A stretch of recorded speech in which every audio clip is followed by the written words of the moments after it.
Okay, good morning, everyone. Just while people are logging in, I'll do a quick sound check. Can you hear me okay? Great.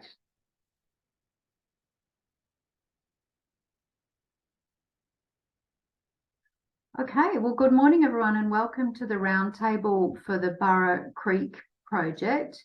An invitation to today's Roundtable has been sent directly to all the parties to the NIA and VMFRP Roundtable, and a publicly accessible link to today's proceedings has been placed on the Engage Victoria website. So a warm welcome to all Roundtable participants and to those who might be joining us observing today. I'd like to start the Roundtable by acknowledging the country on which we're meeting today. I am on the land of the Wurundjeri people of the Kulin Nation, and I pay my respects to their elders past, present and emerging.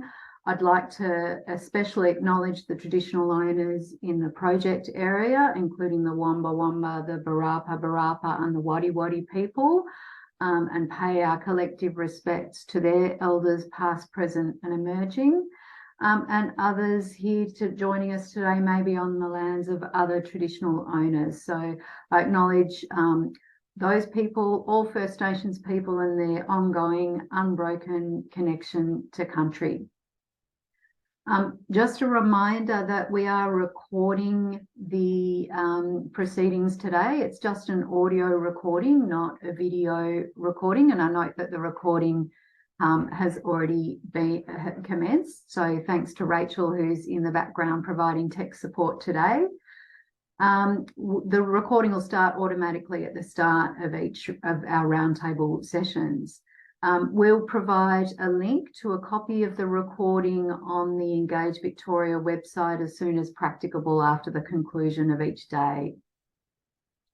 Now, we will go through some introductions very shortly, but first I just want to explain some online Roundtable protocols to make sure that things run smoothly. We did send some instructions around earlier with our directions and in more recent correspondence from Planning Panels Victoria about this, but I thought it was just worth highlighting a couple of the key points.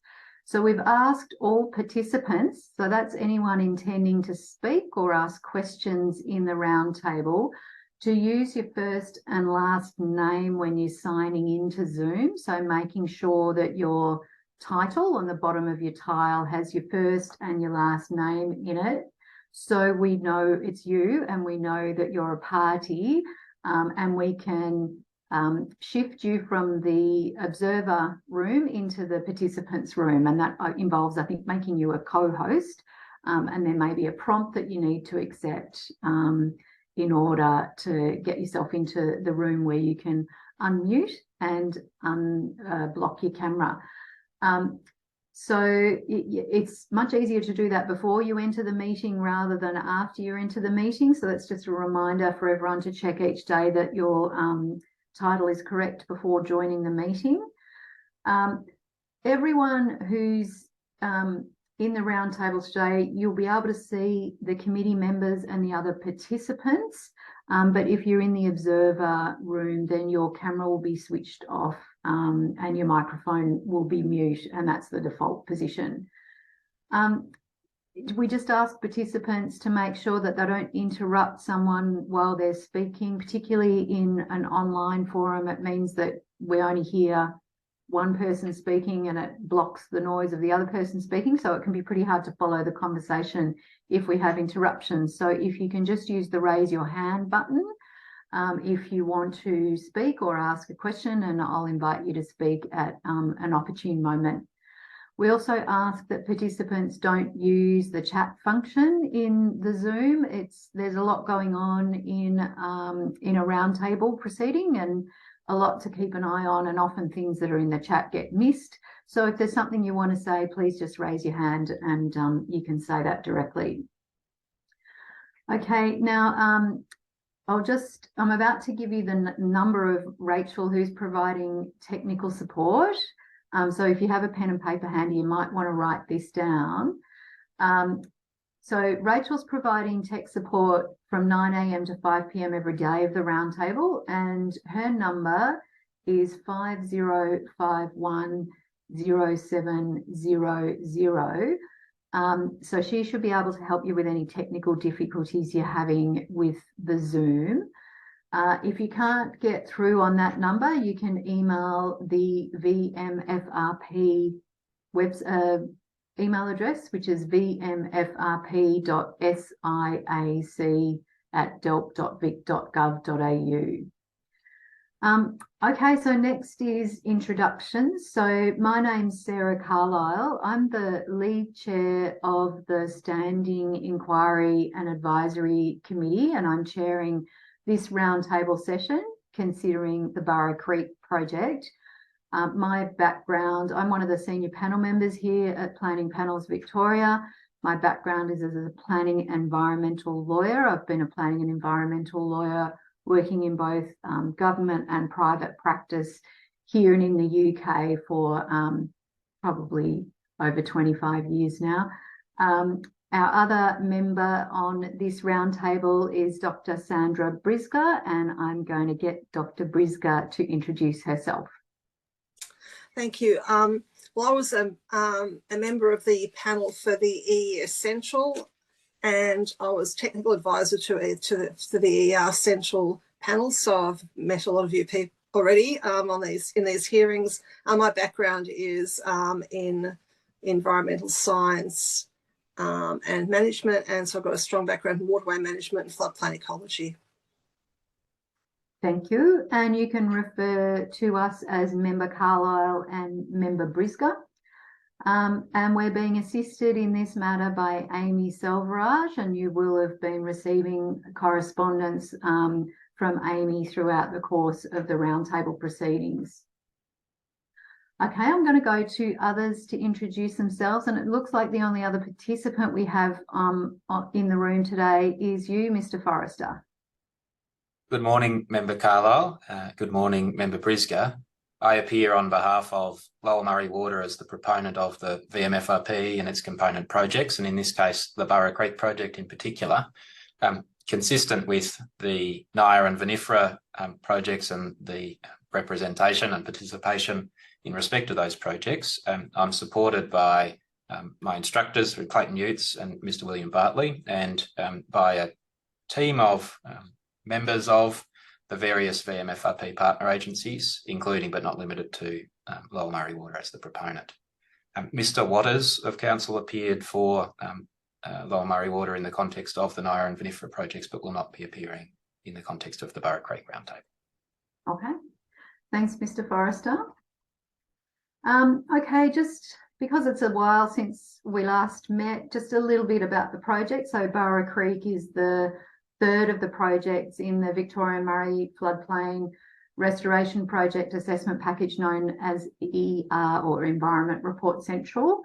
The other projects in this package were NIA and VMFRP, and those were considered by a committee composed by Nick Wimbush and Trevor Blake, with Dr. Brisger as a technical advisor, as she's just mentioned. They conducted some roundtables in April this year, and they submitted their report to the Minister in early July. The Minister has not as yet released her assessment for NIA and VMFRP. Before the April roundtable commenced, we were advised by the proponent that it was undertaking further work in relation to the Burra Creek project because of the identification of the sort of backflow effects from the Wakul. I'm not sure if I'm pronouncing that correctly. I'll get it by the end of the roundtable, the Wakul Junction. And so consideration of the Burra Creek project was therefore deferred, and that's what we will be considering in this roundtable. So Dr. Brisger and I are both familiar, sorry, my lights keep turning themselves off. We're both familiar with the purpose and objectives of the VMFRP projects. We're familiar with where they sit in relation to the policy framework and the Murray-Darling Basin Plan. We're familiar with the assessment framework for the projects and also the methodologies that have been used for the various assessments undertaken in relation to the impacts of the projects. We've both read the two previous reports of the Standing Inquiry and Advisory Committee. So that's the EES Central Report and the ER Central Report for NIA and VMFRP. And we've also read the Minister's assessment for EES Central. We are familiar with the committee's previous findings on the scope of the committee's remit and matters that have been raised in submissions that are not within its scope. And like the NIA and VMFRP committee, this committee adopts the determinations of the EES Central Committee on matters relating to scope. I'm going to just run through the submissions and information that we've received. So the committee received the Burra Creek addendum documents from the proponent on the 30th of June this year.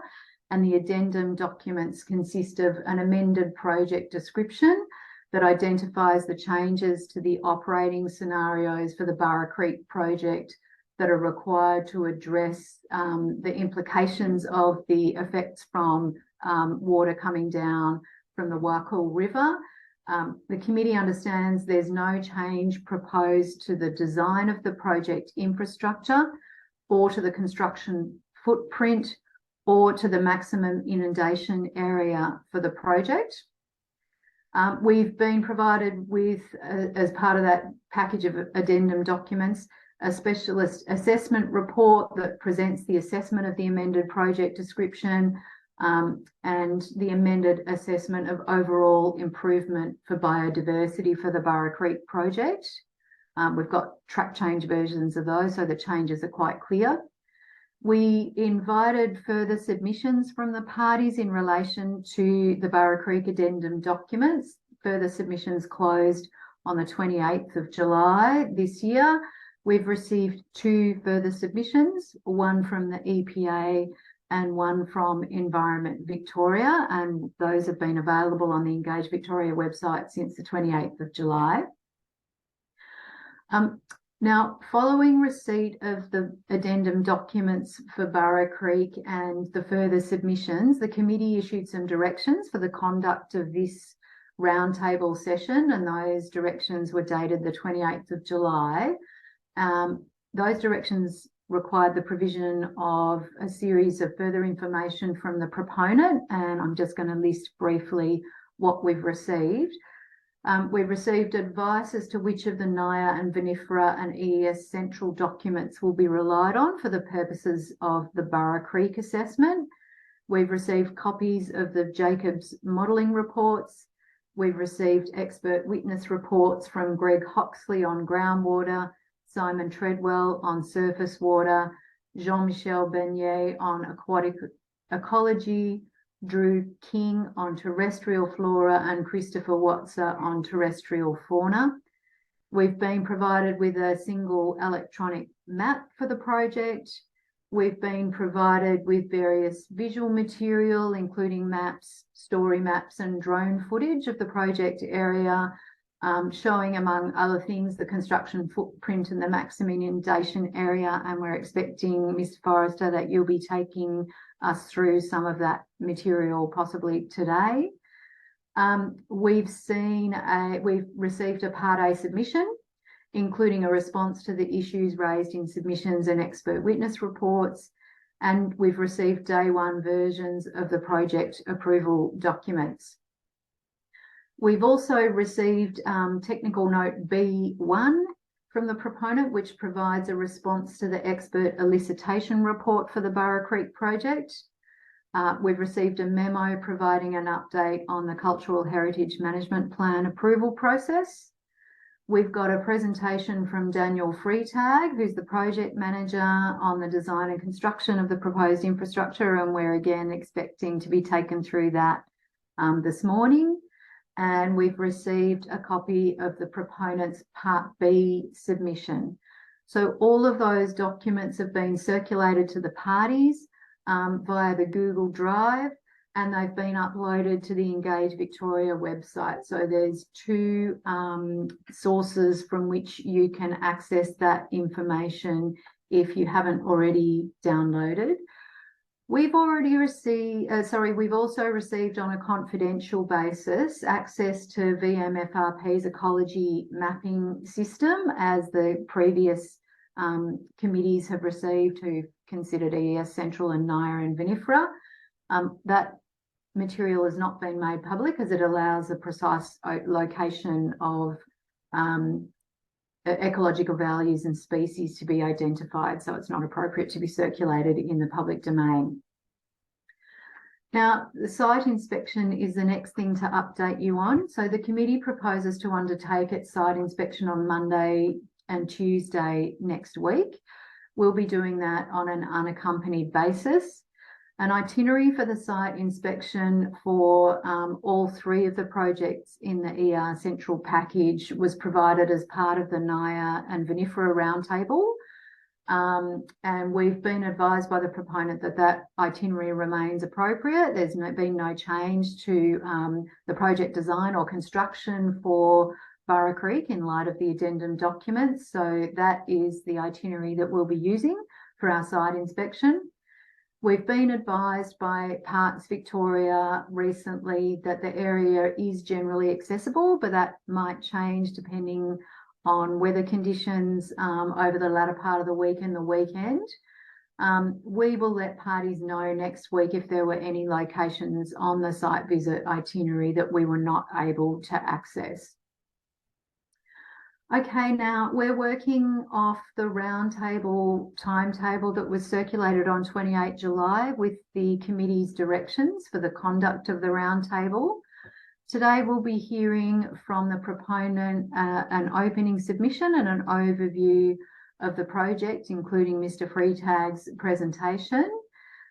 Next Wednesday, we'll have the first of our theme days, which will be on surface water and groundwater. And then we do have a slightly disjointed timetable as a result of availability constraints and so forth. But yes, we'll have one day next week dealing with surface water and groundwater matters. Are there any preliminary matters that any of the parties wanted to raise before we hand over to Mr. Forrester?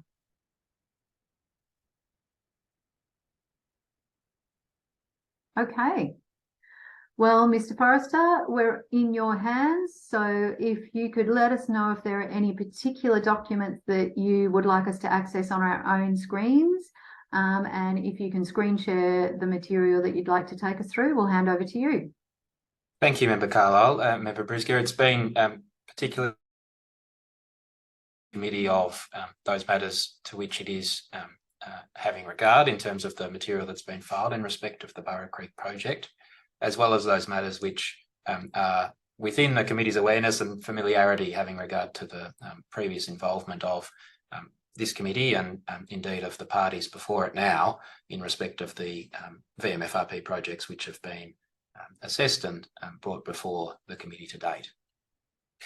For this morning's purposes, I intend to largely hand over to Mr. Freitag in terms of the presentation of and the overview of the Burra Creek project itself, and to do so with a couple of brief comments beforehand and then some further comments afterwards to address the matters set out in the committee's Direction 17, which identifies that today will be used for the purpose of the proponent providing an overview of the Burra Creek project, how it interrelates with the NIA and Vinifera projects, key issues from the submissions, and relevant lessons from EES Central and the NIA and Vinifera project processes. In this context, and having regard to both what's been said about the scope of the committee more generally, but also the context in which we are now reconvening as addressing one of the three projects comprising the ER Central assessment package, the committee will have observed and parties will have observed that the approach the proponent has taken in preparing documents in relation to this project and the approach it will be taking in the course of presenting its case to the committee and participating in discussions and adducing evidence will be really to confine itself just to the Burra Creek project and just to issues which are specific to the Burra Creek project. What that means is that those matters with which we are collectively familiar, which relate to those questions of the policy context of the project, which relate to questions of the manner in which the VMFRP projects across the length of the Murray River floodplains to which they apply were developed, the methodology adopted for the purposes of the assessment of environmental effects, and the frameworks within which proposed project controls are developed and now presented for assessment. Will not be themselves the subject of submissions from myself or matters of evidence from the various experts we call, save to the extent that it's necessary to do so for the specific purposes of this project. The other thing to briefly note are those comments set out at paragraphs 10 and 11 of the proponent's Part B submission, which is table document B35. For the purposes of this morning, the documents which will be relevant are B35, as well as Mr. Freitag's presentation, B33, and those story maps which are linked to in B18. And then, if and as necessary, I'll refer in my comments to content of the Part A submission, which is document B19. In referring to all of those documents, we will also approach the case on the basis that this project arises and the roundtable commences in a different context to the projects which have been considered by the committee before now.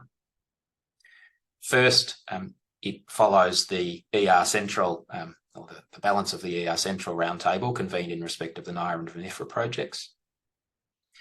And second, because it follows the publication of the ES Central report and the Minister's assessment under the Environment Effects Act in respect of the Hatter Lakes North and Balsa-Yungera projects. We've spoken about the familiarity, or the matters with which the parties and committee are familiar.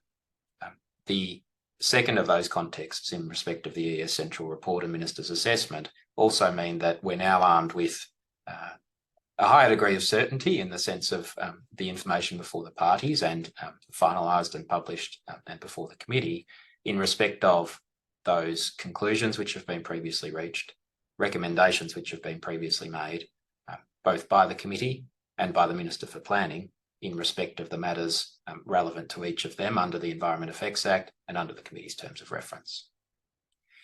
In that context, in the Part B submission, a very substantial part of it is taken up by addressing those key lessons. And I'll take the committee to them after the presentation and overview of the project itself. The other thing the committee will have noted is in its review of the submissions, the extent to which the Burra Creek project itself is specifically addressed is quite limited. That remains the case having regard to the what I'll call the exhibition or the notice period in respect of the addendum documents and the 2 additional submissions which have been received on behalf of Environment Victoria and the Environment Protection Authority. That is to say that insofar as submissions raise issues in relation to the Burra Creek project, it's largely parcelled in, bundled in with the submissions which have been heard by the committee to date in respect of what I'll call broader and contextual issues in respect of VMFRP more broadly, and in respect of the philosophy of the projects, the program objectives in respect of the VMFRP, and the overall basis on which the projects are proposed, including in particular the proposed the works which are conducted for specific purposes which align with the program objectives, and the manner in which environmental impacts are proposed to be managed, both in terms of the maximisation of benefit and the avoidance and minimisation of impact. And in that context, the Part B submission and my comments today won't go very far in addressing key issues from submissions because we've already done that in large part, and because to the extent new matters are raised, particularly in the Environment Victoria submission and the EPA submission, which are new, those matters are largely dealt with in the course of expert evidence, seeing as they relate to vegetation primarily in the Environment Victoria context, and then in relation to the proposed project controls on behalf of the EPA. So in that context, and having regard to the fact, as the committee has noted, that We have the addendum documents, which have resulted in changes to the project description and changes in respect of the assessment of environmental effects as compared with the exhibited environment report. It's appropriate to turn to a description of the project as it was proposed and presented in the exhibited environment report and in the context of the addendum documents. And to do so, I'll ask that Mr. Freitag come onto the screen. There you are, thank you. And he will take the committee through table document B33, the presentation which has been filed, and those story maps in B18. And then, if and as necessary, may address questions of the committee, and I can take the committee to those further documents in respect to those projects thereafter. So I'll hand over, if I might, Mr. Freitag, if you can join us and to take us to that presentation. Thank you. Thank you, Mr. Forrester. Good morning, Member Carlisle and Member Brisker, and all others who join us on the roundtable. So, as set out there by Mr. Forrester, I'll run through now the overview of the project. I have two presentations to support me in doing that, which I'll shortly share. The first presentation is speaking to the type of infrastructure and the type of works more generally that are involved for the VMFRP project. And I understand that this is similar to material presented previously at other similar processes. And then the second presentation that I'll share is more around the specifics of the Burra Creek project, where that infrastructure is proposed to sit project itself. I'll try to share my screen now, see how the technology goes.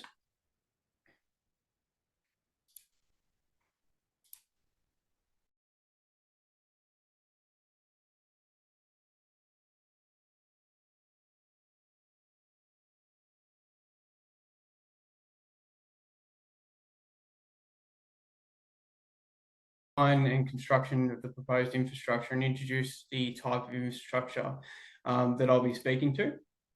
So the Burra Creek project itself I'll speak in the next presentation to the specifics of the location of the site. However, just to provide broad context, around 50 kilometres downstream in the river channel from Swan Hill. So we're further to the north compared to the Naya and Vinifera projects. We're up around here. Burra Creek itself is located on the western side of the River Murray, as I mentioned, around 50 kilometres downstream from Swan Hill. The project is targeting a maximum inundation area of just over 400 hectares. The site works will largely be based in Victoria, of land administered by the Swan Hill Rural City Council. Mallee Catchment Management Authority is the relevant environmental water manager in this area. Lower Murray Water is proposed as the asset owner and operator of the infrastructure. And there are some minor crosses into New South Wales with proposed temporary pumps where the suction line will need to sit in the River Murray itself, which goes across into the New South Wales side of the border. On this land, there is no registered Aboriginal party. However, there are several traditional owner groups who have an interest in the land, and of which the project has been consulting with through the development of the project. The site itself at Burra Creek is of environmental and cultural significance. Burra Creek itself is just over a 50-kilometre anabranch of the River Murray, and the downstream end of the anabranch joins back into the River Murray just near the about 10 kilometres upstream of the Wakul Junction, which is one of the focuses around the updates to the project description. The Burra Creek area includes a well-preserved floodplain area of woodlands and shrublands, and a highly significant area to traditional owners, and the site is home to more than 25 significant species. The purpose of this slide is to show, and I'll speak in more detail around the construction footprint, the inundation areas, and the proposed operating scenarios in the story maps. The purpose of this slide is to show just quickly, in yellow is the proposed construction footprint, including the access tracks necessary to undertake the construction works. And in blue is the maximum inundation extent within the creek line and the floodplain. The purpose of the slide really is to demonstrate that the construction footprint is relatively minor in area by means of comparison to the area of floodplain and creek line, which is set to ultimately benefit from the operation of the works. I'll speak through this in a little bit more detail later, but there are two water management areas targeted by the Burra Creek project. They include the Burra North and the Burra South water management areas.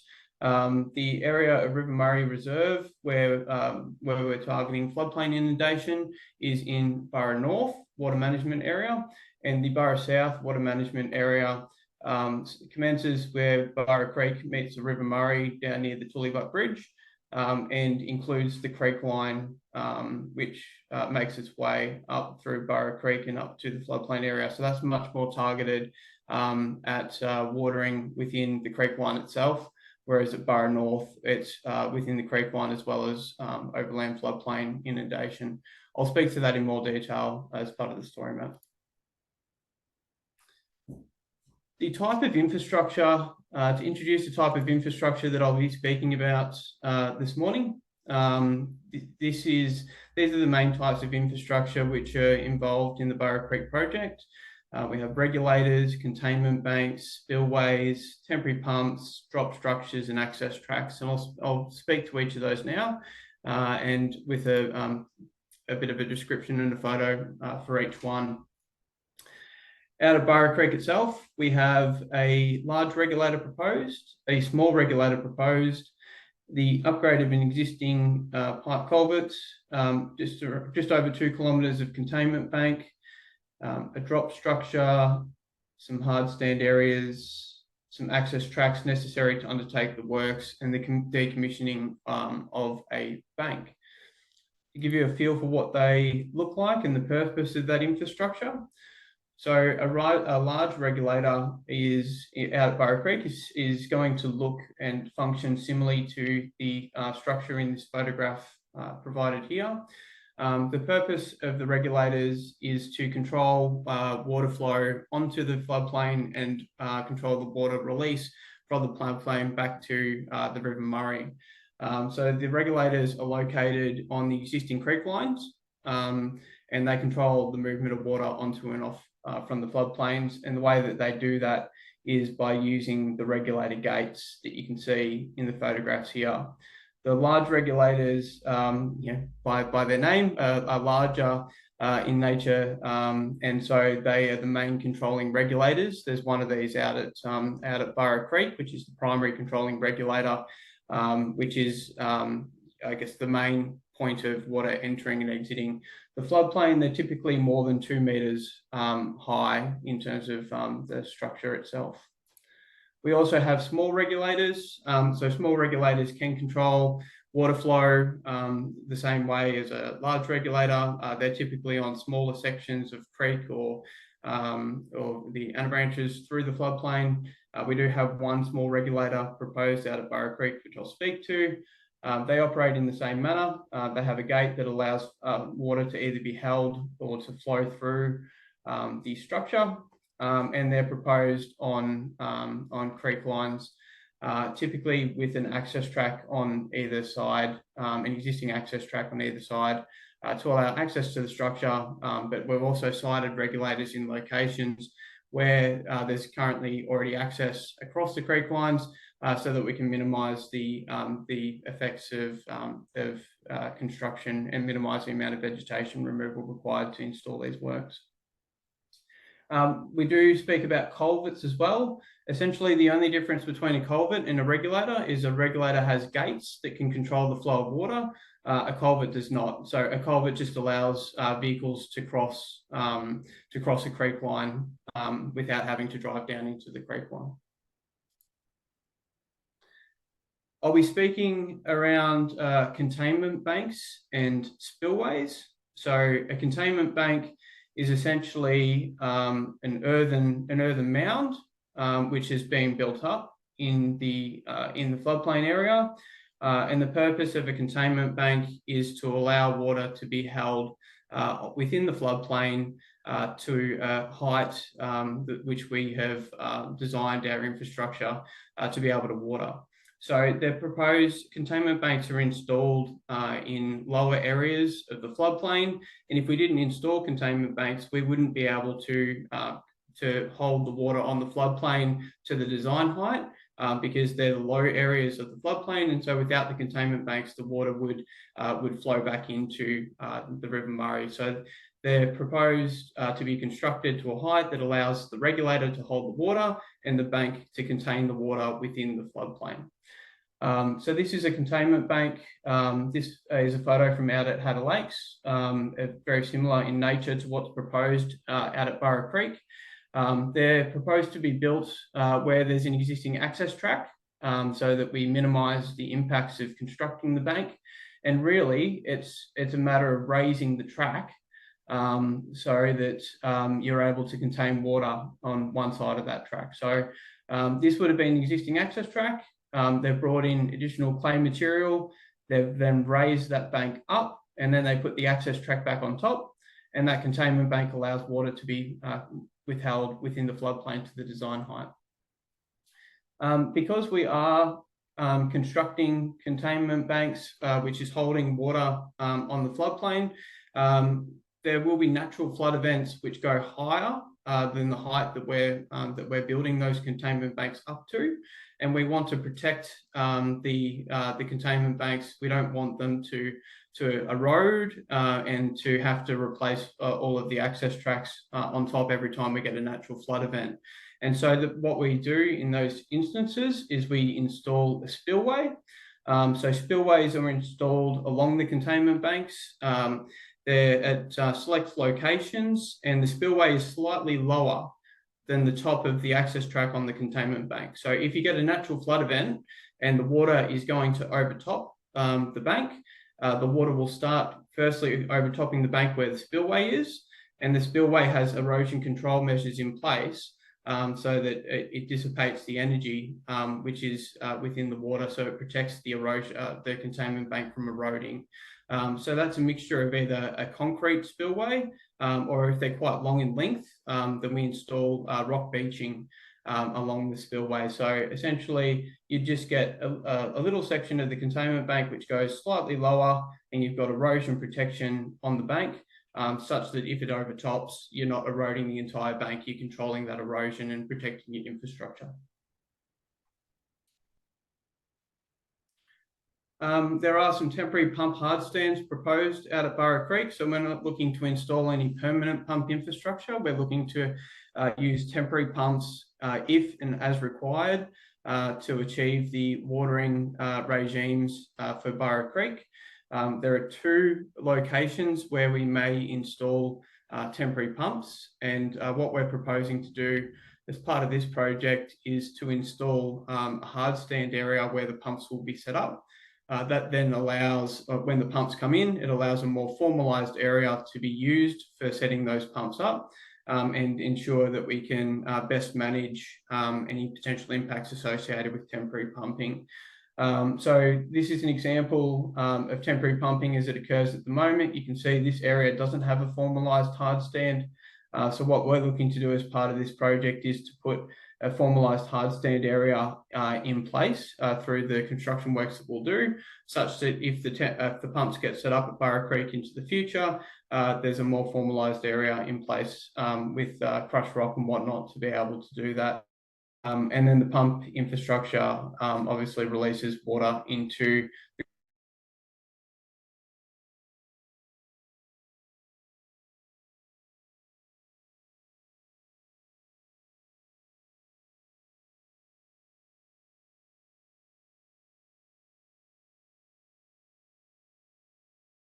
which we do where the creek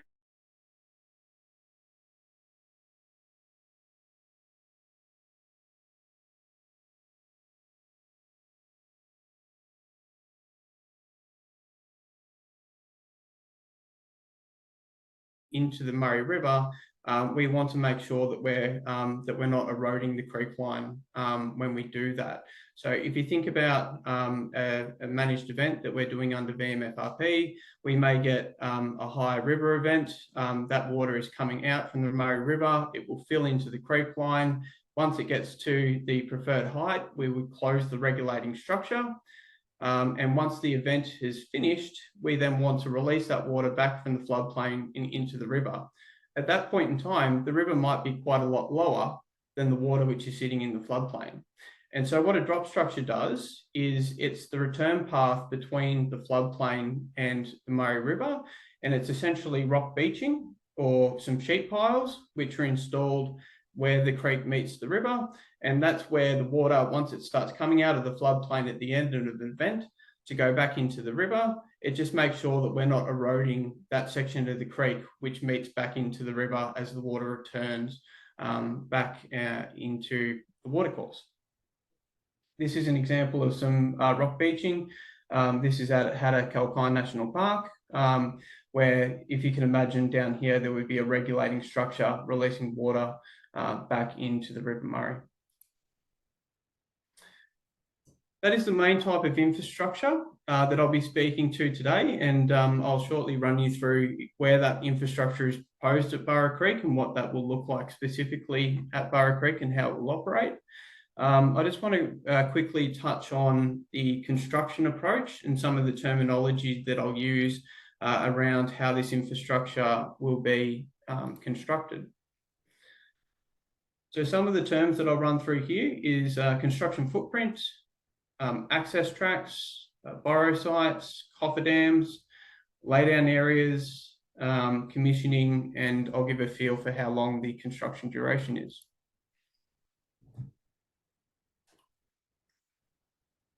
Okay, so construction footprints. So a lot of our mapping and a lot of the reports that we produce speak about the construction footprint. So to build the infrastructure, we need a designated area to be established where works can occur. That area needs to be bigger than the extent of the infrastructure itself, so that during construction we can get plant and machinery in, we can store materials, and it's physically possible to construct the infrastructure. So you can see here as an example, this is one of the regulators out at Burra. In the black outline here is the outline of the extent of the infrastructure itself. So that is the black outline in the hashed area. So once constructed, that will be the access track and the culvert. That's how far the works will extend. And in the yellow area surrounding it is the construction footprint. So that is the area, if you can imagine, during construction, which will be used for building the works. The construction footprint itself is up to 50 meters surrounding large structures. Obviously, large structures need a bigger area to store materials and use larger machinery. For small structures, it's typically a 20 meter area. And in setting the extents of the construction footprint, we have surveyed quite have appeared in the final report. We've surveyed a large area. We've then used that information so as to minimise environmental, social, and cultural matters in the landscape. The types of access tracks that I'll speak to. So there are some access tracks which are suitable as they stand at the moment for accessing the site and undertaking works, and we'll largely, look to use those existing access tracks and just maintain them throughout construction. So we refer to those as Type 1 access tracks. So essentially, they're already in place. We're just going to need to maintain those tracks and make sure that they're suitable for construction activities. So at the end of the works being undertaken, they'll largely be in the same condition, if not better, than what they currently are at the moment. So out at Burra, we have just over 10 kilometres of existing access track that we'll look to use for construction and maintain to ensure that we can undertake the works. And then there are some tracks where we will need to upgrade the existing access track. They're largely where we're going to be building the containment banks. So those are the tracks where we're going to be raising the track so that we can hold water on the floodplain and put the track back on top. So you can see there's around 2.5 kilometres of the containment bank, and there is some access track which will need to be upgraded to allow the construction activities to be undertaken. So there's just over 1 kilometre of access track needing to be upgraded to allow heavy construction vehicle access into the site. Burrow site. So the term burrow site essentially means where the clay material will be sourced from for undertaking the works. So we need some earthen material to be imported, around the regulating structures, as well as to lift up the banks to create the containment banks. We've sited and proposed our burrow site on private land very nearby the Burra Creek project site. In doing that, we ran a public tendering process and gave all landholders in the area the same opportunity to propose their land to be used as the burrow site location. We then looked at that land and considered environmental, social and cultural impacts and minimising those impacts in selecting where the material would come from. And then we tested the material to make sure that it was suitable, and at the end of the works, the site will be rehabilitated. So this is a photo from out at the proposed burrow site. Essentially, we're going to be excavating this material, importing it through running trucks into the floodplain, and then we'll rehabilitate the burrow site once the works are done. To construct the regulating structures in particular, we do need to install cofferdams as well as to install the drop structure. So the type of cofferdam that we'll be using for the regulators in particular is an earthen cofferdam. It's essentially installing clay material across the watercourse in front of the structure that you're installing. So then if the river comes up, and while you're building the works, you can keep a dry site while you're constructing your infrastructure, obviously up to a level beyond which point if you have a big flood during construction, you need to stop work and come back later. So a cofferdam is to manage basically keep water off the site up to a level during construction. We also require laydown areas. So laydown areas is where the contractor would set up their site facilities, where they would store materials, where they would do all of their site inductions for anyone coming onto site, where they would store their plant and machinery at the start and end of the day. This is quite a large example of a laydown area out at Catarapco in South Australia.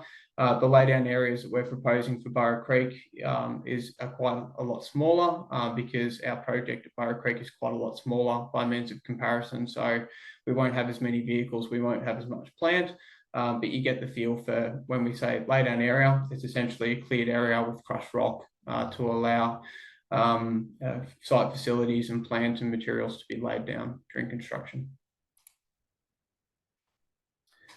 Constructing the regulators.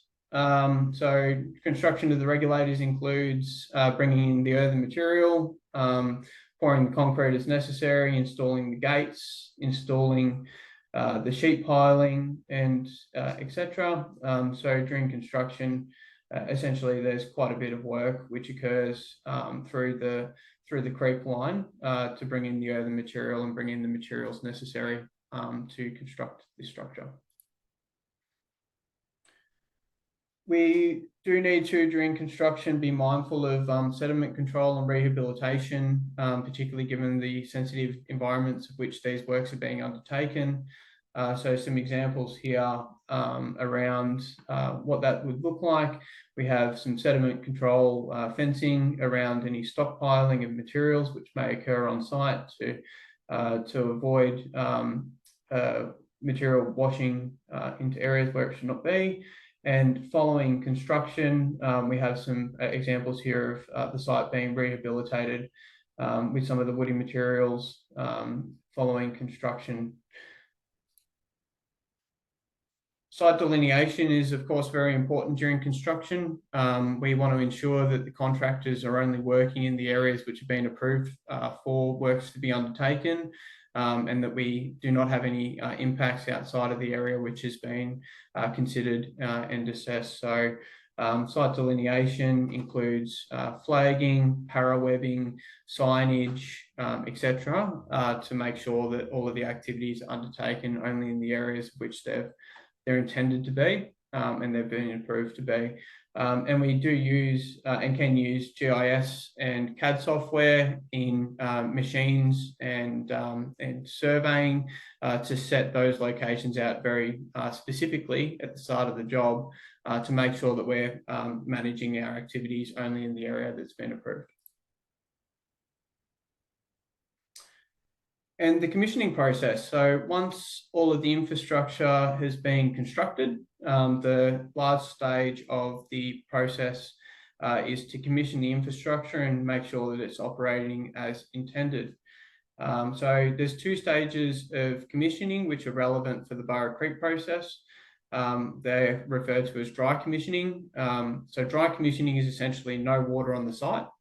So there's only so many things you can do without any water on the site. You can run the gates up and down. You can check the electrics. You can check the mechanical components, and you can make sure that everything visually looks okay. And then you've got wet commissioning, which is essentially when you have water on the site. And in that case, you can then test the infrastructure in its entirety to make sure that it's operating as intended. You can test the control of water, the flow of water, pressure, all of the infrastructure which is intended to be holding water is doing its job. One unique component of VMFRP is that depending on the site, wet commissioning could occur quite a long time after construction is complete, because you're depending on when the environment next is due for under the operating plans, next is due for a drink, and also what's happening within the River Murray, whether you've got high water events and the availability of water entitlement. So Burra Creek shouldn't take too long between dry commissioning and wet commissioning because the operating plan calls for watering reasonably frequently, but just something to call out. Out at Burra Creek itself, construction is expected to take around a year, and we do have a good feel for the construction program, but of course the final construction program, exactly when that would occur, would be to be worked through with the construction contractor who'd be awarded the works, and their detailed program and sequencing for how they'd like to undertake the work. Okay, so that's the end of the first part of my presentation, which is introducing the infrastructure and the construction components more generally. I'll move now to speaking about Burra Creek specifically, where the infrastructure is proposed to be located, and how it will operate together to achieve the preferred outcomes.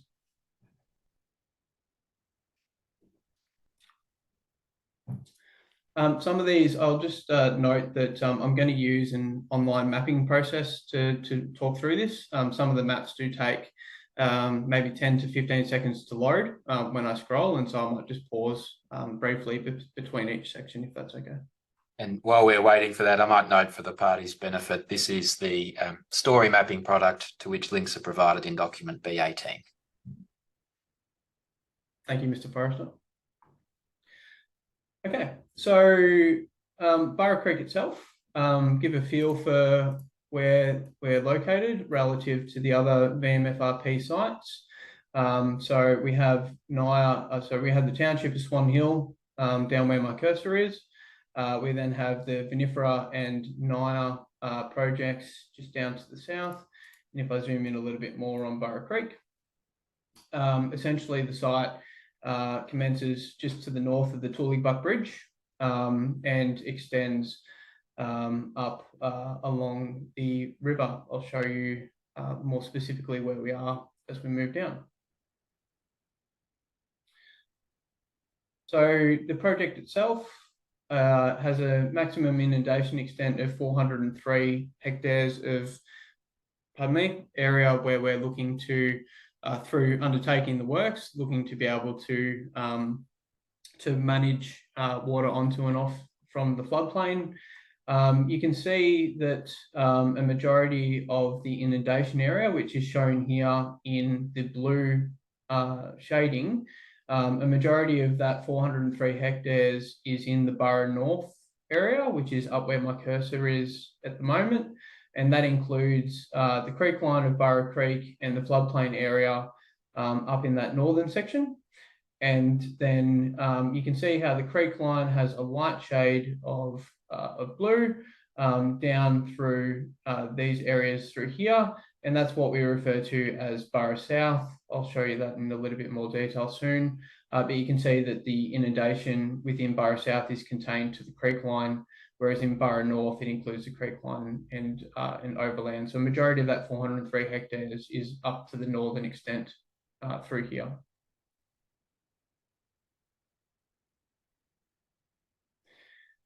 The project area. So the colours in the background, which have just appeared on the map, is the type of land tenure. So the area up through the northern section here is conservation reserve, which is coloured in the pink, and down through Burra South, the land tenure there is reserve public land. You can see where the mapping is now starting to show the infrastructure, and I'll talk to this in more detail as I slide down. But a majority of the infrastructure is up in the northern section of Burra Creek here, where we've got these symbols and the access track starting to appear. And we've only really got one track and one structure down near the Tooleybuck Bridge here, which is allowing flows into the Burra South area. So the Burra North water management area, as I mentioned, is up to the northern extent. It includes the Burra Creek creek line, shown here through the blue, and then it includes the floodplain areas out more broadly on the floodplain that you can see moving out through here. So the water management area in Burra North is designed to be managed up to a water level of 58.7 metres AHD. So that is the height that these banks have been constructed to and the regulators have been constructed to manage water.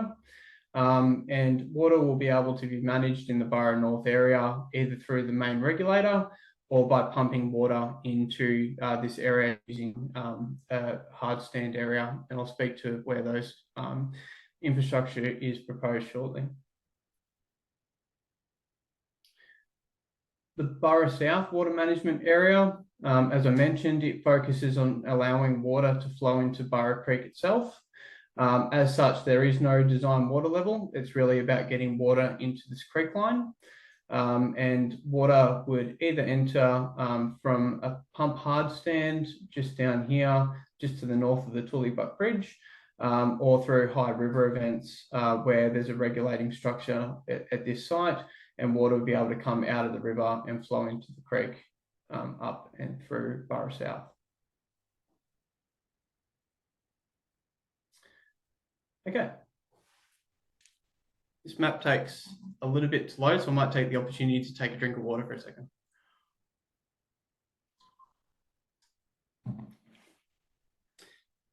So there are two proposed operating scenarios at Burra Creek.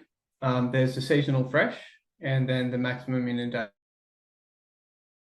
The seasonal fresh targets the Burra Creek line. And water comes from the River Murray The River Murray is flowing along through here to the north. And if I zoom in, water will first enter this Burra North area where the Burra Creek meets the River Murray, which is around here. Water will then flow into Burra Creek and will flow back in this direction onto through the creek line. So the low point on the floodplain is actually at the north, and it flows back into back to the south.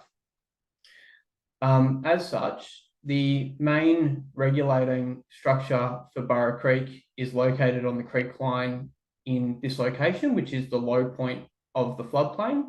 And that also explains why the majority of the containment bank at Burra Creek is proposed up here to the north, because this is the low point of the floodplain. So this containment bank is required to allow us to hold water in the floodplain. And the regulating structure is required to be installed at this point here, because that is the main flow point from the River Murray into the Burra Creek. Under the seasonal fresh operating scenario, we're really focusing on water in the creek line itself up in Burra North. And so essentially that's water coming from the River Murray up through the creek line and into the Burra North area. You can see in the darker blue, that's the area targeted by seasonal fresh, which is largely the creek line itself, and a couple of ana branches that come off the creek line down through these areas. The lighter blue is not part of the seasonal fresh operating scenario. That is part of the maximum inundation extent. So we're really focusing in the seasonal fresh, really focusing on the creek line and the ana branches themselves. I'll move to the maximum operating scenario. And again, this one just takes a little while to load.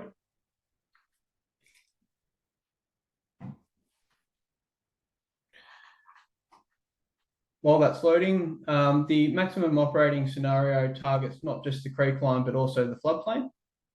So you can see here, if I zoom in on the Burra North area,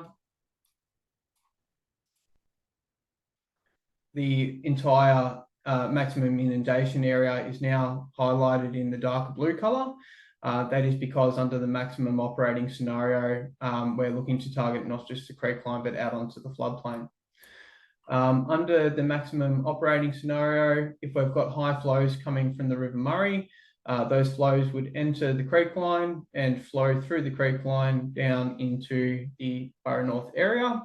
Once those flows are starting to recede, we can close this regulating structure up here and contain those that water within the floodplain. We can then use, if you follow this access track down here, you can access the site and you can come down to the River Murray down the bottom here. And this is where we're proposing to install a temporary pump hard stand area. So you can then put your pumps in, the temporary pumps, that would allow water to be pumped into the creek line here. And if you needed to top up any flows out of the River Murray, or in the case that you've gone a long time without drinks and you want to create a flow entirely using a pumped event, you close the regulator here and you set your pumps up here and you pump the water in this way. So the flow direction for a maximum event depends on whether you're getting flows from the River Murray itself, in which case they come down this way, or whether you're creating the flows using pumps, in which case you set the pumps up here and the water flows down the other way towards the regulating structure.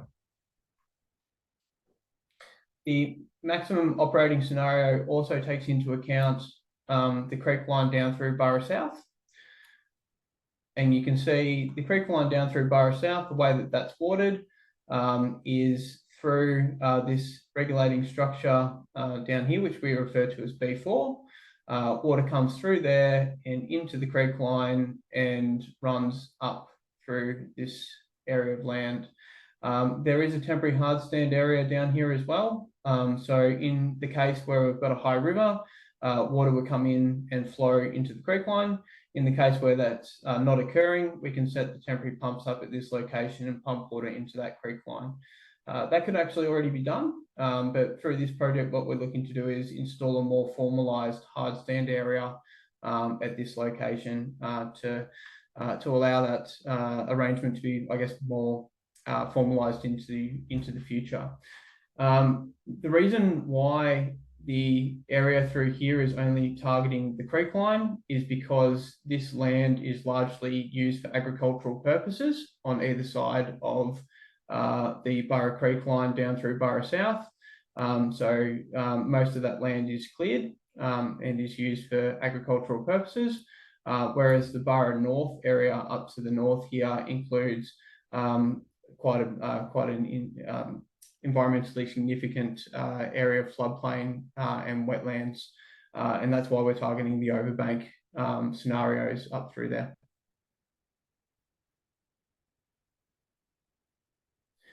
A summary of the infrastructure I've mentioned before: we have a large regulator, we have some drop structure, we have some bank works and a biosite and whatnot. So just to run you through each of those, where they are and what their purpose is and what they might look like. The B1 regulator is the main regulator required at Burra Creek. It is a large regulator, so it is the largest structure that needs to be installed as part of these works. The regulator itself needs to be installed in the Burra Creek line because it controls water that comes from the Murray River into the floodplain, and it also controls the return of water from the floodplain back to the River Murray. Just to give you a feel for where we are, on the left-hand side here, you can see the map, a bit of a zoomed out map. We're right up the top of the floodplain here at the top. Just while you've got that image on the screen, Mr. Freitag, could you it's a bit small on my screen, a bit hard to read the words. Can you just point out the river and the creek? Absolutely. Yep. So if I zoom out slightly, here is the River Murray here. Yep. The creek joins the River Murray at this location here. So that is where the creek and the River Murray join. Okay. And then Burra Creek flows down through here. It is a little bit hard to see, but you can see a little bit of a creek line sort of weaving its way down through where my mouse is. Oh, yes, I see. And then you'll see that that creek line comes out here and to where the B1 structure is proposed to be installed. And then it continues down that sort of roughly in that orange dotted line area. That's right. That's okay. exactly right. Yep.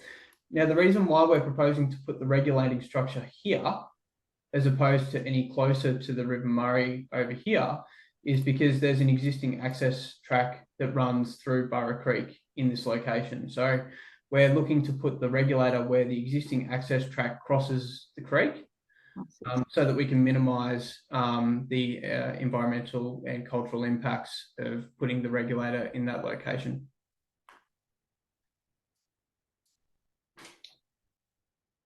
The regulator itself is going to be 6 bays wide. So when I say bays, that's essentially how many gates you're going to see on the regulator. So it'll be 6 gates wide. That is to suit the width of the creek line at that location. So we want to make sure that during a natural flood event, we want to make sure that all of the water that would normally come into the floodplain can still come into the floodplain. So it's big enough to allow that to happen. And we also want to make sure that when we're returning water back from the floodplain and into the river, that we can do that and we can control that flow as we intend to manage erosion and whatnot. Just click on this here. You can get a feel for the existing site. So these are a couple of photos from is proposed to be installed. That is just that's sitting down the bottom of the creek line and just looking at the creek line itself. This next photo shows the existing track. I might just open this one up.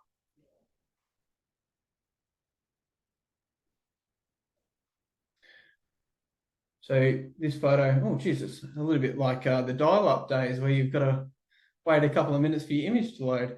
I might just go back to here while it's loading. So you can see a vehicle parked on this existing access track. This is an existing access track that runs down and across the Burra Creek creek line. And as I mentioned before, the regulator is going to be installed essentially where that car is.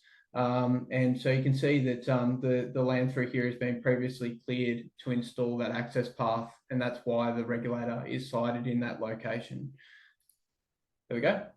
We've almost got it. So this is the creek line on, I believe that would be the eastern side running out to the River Murray. You can see the existing track dips down. So in the future, this bank following construction, the bank height here would essentially run straight through, and you'd have a regulator built in this area where the vehicle is sitting to allow that flow to be managed into and off from the floodplain. So that is the main structure proposed out of Burra. And just quickly before I move from that one, the black outline sitting underneath the structure, that is the design extent of the structure itself. So if I zoom in on that just quickly, just to explain this, you can actually see there are the 6 bays, 1, 2, 3, 4, 5, 6. So that's where the gates would sit. It would obviously have rock beaching upstream and downstream of the structure to control erosion. And it shows how it ties into the existing waterway and the access track, which would sit over the top of the structures as well.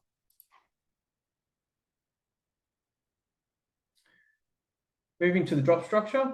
As I mentioned, the purpose of the drop structure is to control erosion between the creek line and the River Murray. During a natural flood event, not so much of a consideration because the river and the floodplain come up and down together. But when our VMFRP infrastructure is in place and when it operates, during an event, we may hold the water in the floodplain for an extended period. And by that time, when we release the water back to the River Murray might have gone down. So there can be quite a difference in height between the water sitting in the floodplain and the water sitting in the River Murray when we return those flows. So what we do at the location where the creek line meets the River Murray, that's where there's the highest potential for erosion. So we install sheet piles and rock beaching to make sure that that creek line doesn't erode into the River Murray. So this photo here is showing the water you can see there is in the River Murray itself. And this is the start of Burra Creek. So Burra Creek running back this way. The next photo is essentially from the same location, just turning around 180 degrees and looking down through Burra Creek itself. So this is the creek line here. It is a little bit hard to see with me sharing, but if you clicked on the photo yourself and bring it up, you can see that this is the creek line. And to give you a feel for what this might look like, essentially it's rock beaching would be installed in this location with some sheet piles to gradually allow the water to move over the beaching and move down back down into the River Murray and protect erosion at that location.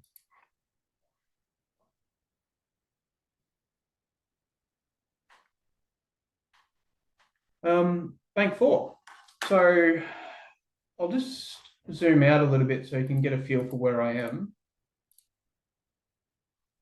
So where I was just talking about with B1 regulator and the drop structure was up the top of the site here. I've now moved down to Bank 4, which is sort of in the middle of the Burra North water management area. And you can see Burra Creek itself weaving its way through the floodplain in this area. So Burra Creek has been, there's some block banks that have been installed in Burra Creek over time because irrigators have pumped water out of the River Murray into the creek. They've used block banks to stop that water flowing through the creek, and then they've installed pumps to relift that water out of the creek line and irrigate their properties, typically over to the western side here. Bank 4 is an existing earthen block bank which no longer has any form of function for irrigation purposes, so not required. And what it does at the moment is it blocks flow, natural flow that we want flowing through the creek line. It blocks that flow from occurring as efficiently as we'd like it to. And so if we had a high river event, the water would fill the creek line up to bank 4 and then essentially get stopped there until such a time that it got high enough to move past the block bank. So part of our works is removing that redundant bank from the creek line, and that allows much better water flow through Burra Creek itself, and allows us to operate more efficiently. To remove block bank 4, we need to get machines into that location, excavators and trucks, etc. We're looking to do that through this private landholder's parcel here. So essentially using land which is already cleared to get our construction vehicles into, and minimising our environmental and cultural impacts to get out there. If we were trying to get to that bank from within the floodplain path for access across to that bank, so we're looking to access it through private land instead. Mr. Freitag, could you just explain why Bank 4 is now redundant? You mentioned it was previously used to manage irrigation. Is that land no longer being irrigated? I know Bank 5 in particular is used to manage irrigation. I'm actually not entirely sure why Bank 4 is there, but I do know that it is redundant. I could check what the previous purpose of Bank 4 is. If you wouldn't mind, thank you. No worries.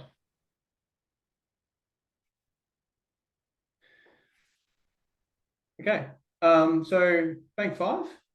So Bank 5, similar to Bank 4, is a bank which runs across the creek line at this location. We do have some photos of Bank 5, and you'll see that this is actively being used to hold water in the Burra Creek for irrigation purposes. So we have a landholder's pump shed sitting here. You can see the Burra Creek line in here. And so Bank 5 isn't redundant. It is being used by an irrigator to hold water in the creek when they need to take that water out. However, at this location, there is a section of creek that runs out and around the bank. And that has a controlling siphon already installed. I'm going to get the dial-up issue if I click on that photo. But you can see that water is able to make its way around Bank 5. So we don't need to do any work out at Bank 5. We can already get water around that block bank without needing to remove it, and the irrigator can continue using the channel as they need to move water.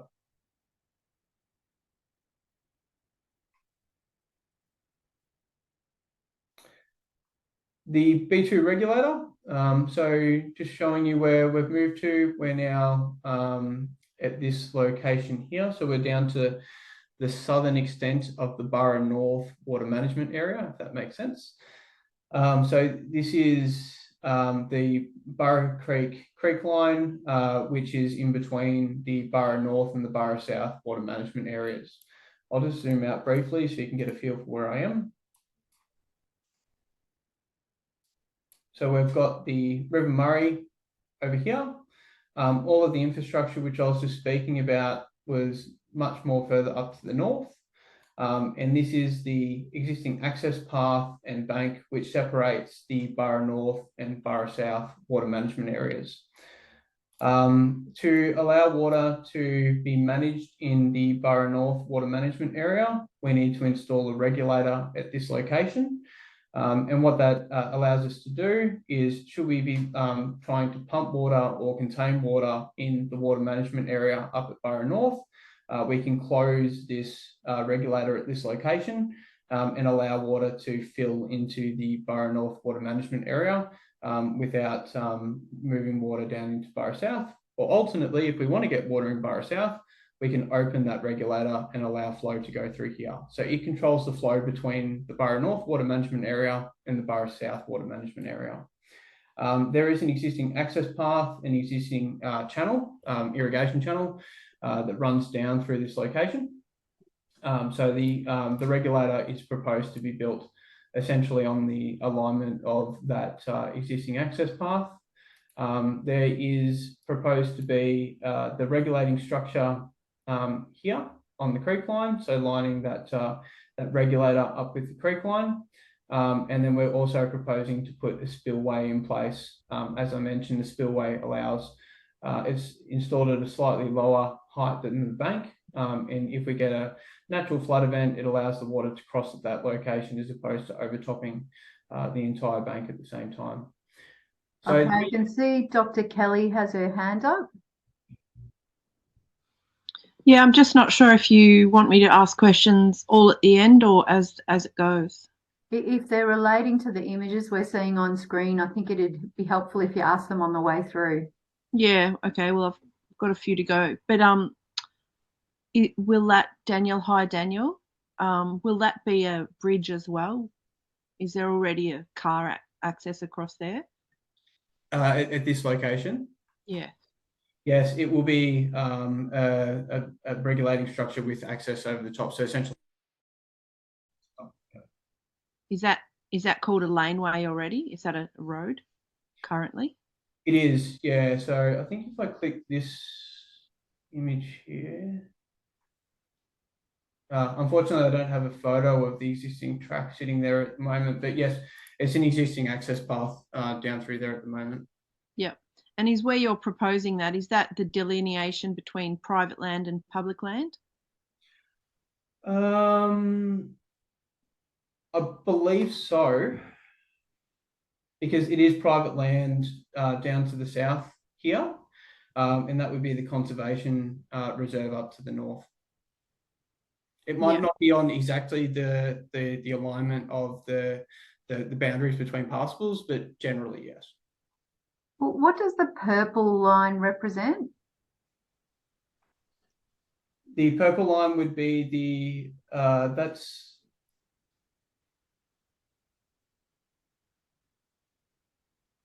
Containment bank. That's the access footpath footprint. So that's the existing access track, which would be used to access and construct the infrastructure. So that's the existing access path into the Burra Creek site along through this location. And so could you just explain why the regulator it sort of diverts off the access track rather than being built underneath the access track? Yep. So there's two reasons for that. The first one, if you see the creek line at this location, it comes in at an angle. Yeah. So we've lined the regulating structure up so that water would flow straight into the regulator, straight through the structure and onto the other side of the track, as opposed to water coming in on an angle and trying to go through the regulator. So that's the primary reason that it goes out and around, is to line that regulator up with the creek line. The secondary reason is there's an existing irrigation channel for a private landholder that runs east-west along this location. And that has private infrastructure, has a siphon that runs down and underneath the Burra Creek, very close to that existing access track. So we've moved our infrastructure slightly to the north so that if we need to maintain and operate our infrastructure, we're not getting in the way of the private infrastructure, which is already in that location. Okay, and then what would happen to the little leg of existing access track that sort of sits at the bottom of that U shape? It would be removed as part of the work. So once the works are in place, the access track would follow this location here. So you drive out through here, you then come across the regulating structure and you go down through here. So that would be rehabilitated. Okay, thank you. Could I just ask a couple more questions that I had on this site? With the block bank 4 and 5, Daniel, were they illegally put there? I do not know the answer to that question. Yeah. And why haven't they, especially the redundant one 4, why hasn't that already been removed? Again, I'm not sure as to the reason why it hasn't already been removed, but what I can say is as part of the project, we would be looking to remove it to improve the water flow through the creek line. Yep. And you say a 6-bay gate at B1. How wide are each gate? Are they about 1 metre wide? Bay. How wide is a bay? 1.8 metres wide for each bay. Yep. And what if B1 was kept closed accidentally with a rising river, so water wasn't able to get into that part of the creek? What would happen? Firstly, I think it would be very unlikely that that would occur because the default position for the structures when they're not being operated is to be open. And so I think it would be very unlikely that that would occur and would be managed through the operating management of the structures. If it did occur, water would back up on the bank and the regulating structure until such of a time that it was open. But when the river is rising to a level where we would be looking to operate the structures, there would be regularly people going out and monitoring the sites such that that wouldn't occur. Yeah, but I mean, things do occur when things are human and manually operated. And if it did occur and water was banked up, would it push more water into private property? I think that's a very hypothetical question because, as I say, the default position of the regulating structures is to be kept open when they're not being operated, and there would be regular checks done to ensure that the structures are being operated as designed. Yeah, Daniel, but I do live in Swan Hill and we've just had big floods, and the stories you hear about this was left shut or this was left open, like it happens. So it is hypothetical, but I don't think it's outside the realm of possibility either. Are the regulators operated manually on site, or are they operated electronically remotely? They're operated manually on site. Yeah, okay. And just to clarify, Burra South, the creek is public land. How many metres each side of the creek? I'm not sure. Because most of that south of B2 regulator is private land. You said it was available for agriculture. Well, that's because it's private land.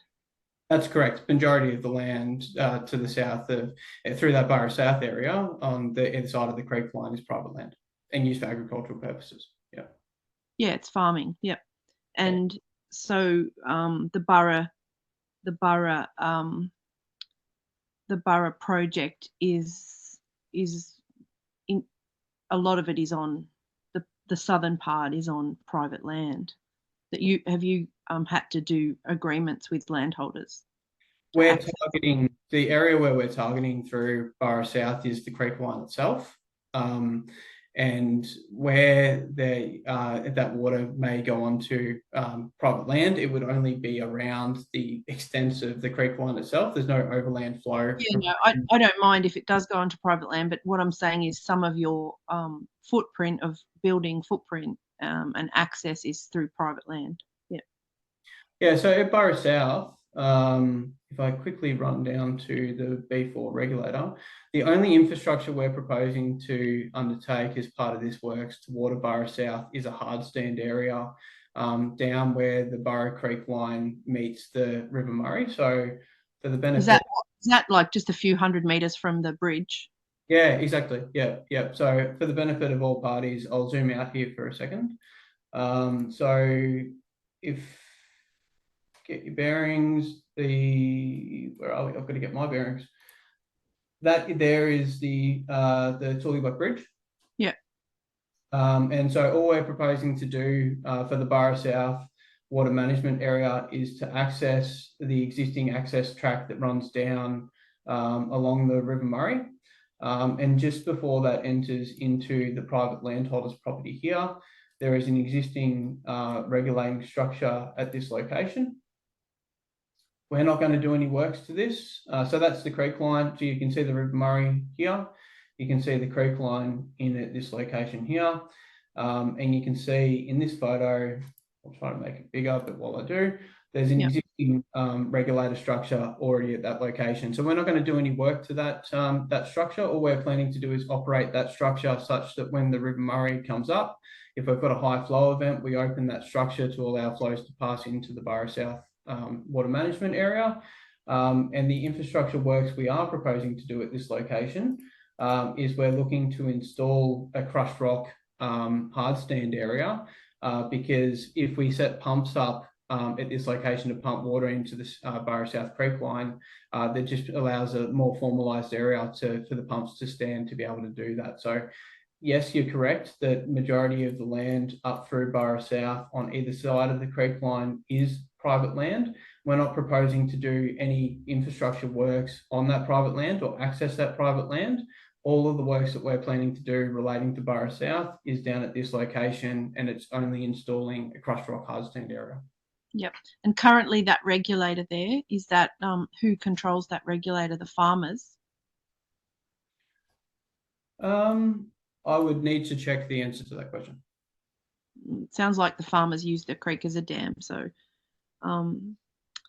yeah, the other one was with the drop structures. Why do we need drop structures and rock beaching when these creeks have been in existence and moving water through them for thousands of years? Why do we need drop structures? Because the drop structures are, of course, unsightly and invasive. Are you proposing that the flow of water is so extreme when you're allowing it to come out that it's going to be like highly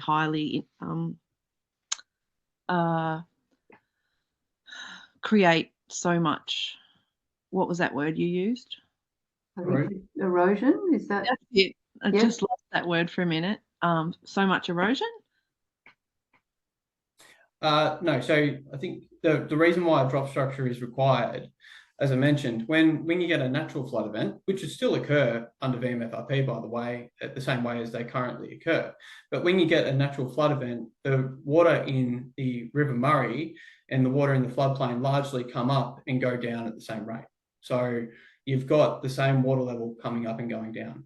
Now, when we operate the Burra Creek infrastructure to the maximum inundation extent, what that operation would look like is the River Murray would come up, the floodplain would come up. We then close the B1 regulator, and over time, the River Murray would go down or could go down. And so what you end up with is a difference in height between the water on the floodplain and the water in the River Murray. Now, it's not extreme, it's not unmanageable. It is just that because of that difference in height, when you start releasing the water from the regulator back to the river, you've got water coming out from a higher height than you have in the River Murray. And so that's why a drop structure is proposed at that location. All it involves is where the creek line meets the River Murray, you put some sheet piles in or some rock beaching in at that location to ensure that you're protecting the riverbank on return of that water. I just wonder if it's really necessary, and if you manage that water to come out at a fair slow rate, then I don't, I just think it's overuse of infrastructure when it's possibly not needed. Well, we're getting into the realms of submissions there, Dr. Kelly, so we can talk about that when it's time to make your submission. But Yep. Is there any further information you need from Mr. Freitag to understand the rationale for that drop structure? No, I understand where he's coming from. Yep. Okay. Thank you. So to finish moving through the infrastructure which is proposed, we do have some hard stand areas which I've mentioned. The first hard stand area, I touched on it briefly before, but just to give everyone a sense of geographical bearing again, this is the Burra North water management area. This is the track and the bank which separates Burra North and Burra South at the moment. That's where the second B2 regulator is supposed to be. So driving down along that track, coming down to the River Murray, and then just tracking slightly up to the north, there's an existing irrigators pump at this location, and that is an existing access track. So we're looking to use all existing access paths out to this location. This is where we would be proposing to set up a temporary pump location. So there's some old infrastructure there, no longer used, not part of our work. And we have, I'll just go to this one. You can see that there's an existing track in this location. So just down the bottom here, that's the existing track running through Burra. And there's I guess an informal track that runs out to the River Murray at this location. So we're looking to put a more formalised access path out through here. And then this is the location where we would put a crushed rock pad down at the riverbank, and to allow then when the temporary pumps do get set up, that's the location where the temporary pumps can be set up and pump water. Those pumps would then pump water down through an existing channel that runs into the Burra Creek creek line and then flows from that location. So those proposed hard stand areas would be about 6 by 6 meters in width and length, and essentially just provide a crushed rock pad. So sorry, Daniel, with that existing creek, is that where a farmer once put a channel so they could pump water into the creek? Correct, yeah. So this from this location here, from the access path down to the creek line, that is an artificial channel which is being constructed to take water from this point here into the creek line. So we're using the same creek line. Yeah, so that was probably done illegally as well back in the day.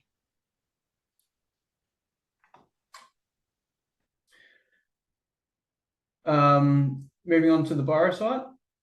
So the Burra site is, as I mentioned, the location where the clay material would be brought from to construct the infrastructure as necessary. Give you a feel for where we are. This is the Burra North area here, and the Burra site is in very close proximity, just over the other side of Angle Road and the highway. So selected to minimise environmental, social and cultural impacts, but also selected because it's in very close proximity to the floodplain. The Burra site area itself would be a construction footprint of 270 by 250 metres to allow plenty of room to extract the material and to rehabilitate. But the site itself is planned to be around 94 by 100 metres in size.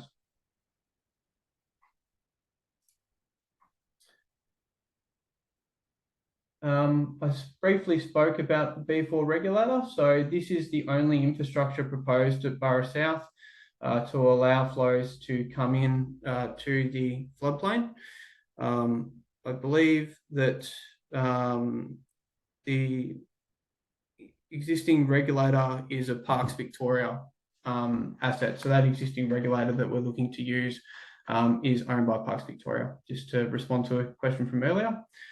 I mentioned already that existing regulator would be left in place. All that we're looking to do under this project is to install a crushed rock hard stand area here to allow more formalised pumping of water. The containment banks. So the containment banks are highlighted here in this sort of purpley colour. So there's two main containment banks proposed to be constructed under the Burra project. They're at the northern extent of the Burra North water management area.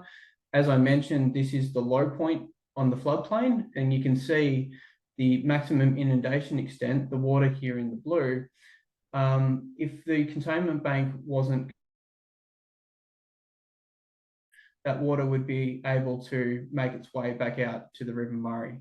So the purpose of the containment bank, by its name, is to contain the water within the floodplain to the design water level, which allows the water to be managed to the maximum inundation extent. You can see that this is black line which sits underneath the area highlighted, this is the existing access track that runs through the borough floodplain. So the containment bank is designed on the same alignment as the existing access path, again, because that area has already been cleared, and so it's to minimise the impact of raising the track and putting the bank in place. There are some spillways designed along the containment bank, which I've already explained. So there's a spillway every sort of couple of 100 metres along this containment bank here and here, as well as the south. How high are these structures? The containment banks, they vary, but typically at highest around 1 metre. Okay, not very high at all then. It varies because obviously where they start, they're essentially a couple of 100 mil. But then as they get to a creek line and a regulator, they go to suiting the regulating structure. Yep. Member Carlisle, would you mind if I asked another question? Yeah. Sorry, go ahead. With those bends in the river there that are outside the containment structures, will they not receive any flooding from these projects? So like the first bend there that have a lot of vegetation on them. Where So you're talking about in here? Yes, and further down where it says further down, further south. Yep, there. Yep. Mm-hmm. Yep. So part of developing the project was trying to get the balance between maximising the benefit of undertaking the project and minimising the impact associated with constructing the infrastructure. So this area here, for example, yes, the regulating structure could have been located more closely towards the River Murray. Now, the engineers will tell you not to put it too close to the River Murray because otherwise you start to get geotechnical concerns.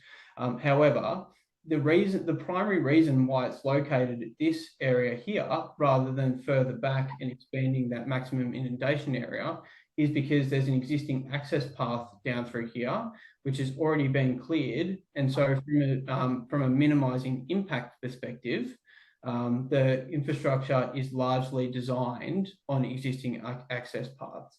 So a number of options were looked at as part of each of these projects in terms of where the infrastructure goes, what level you manage the water up to, and it really tried to strike the balance between maximising benefit and minimising impact. So you'll see, not just for Borough, but across the majority of VMFRP sites, infrastructure is largely proposed on existing access paths. That's why that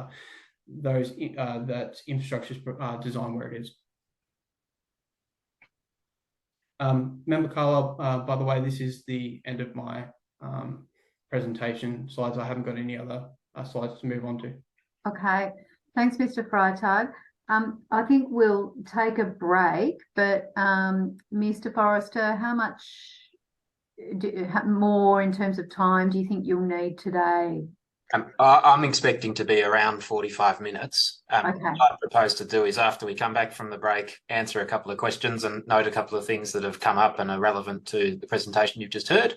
Yep. And then to move briefly on to the oral remarks that I'll make, supported by the Part B submission and with reference to a couple of other documents. Okay, that sounds perfect. We will break until 12 o'clock.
Okay, we're hoping Mr. Freitag is still on the line.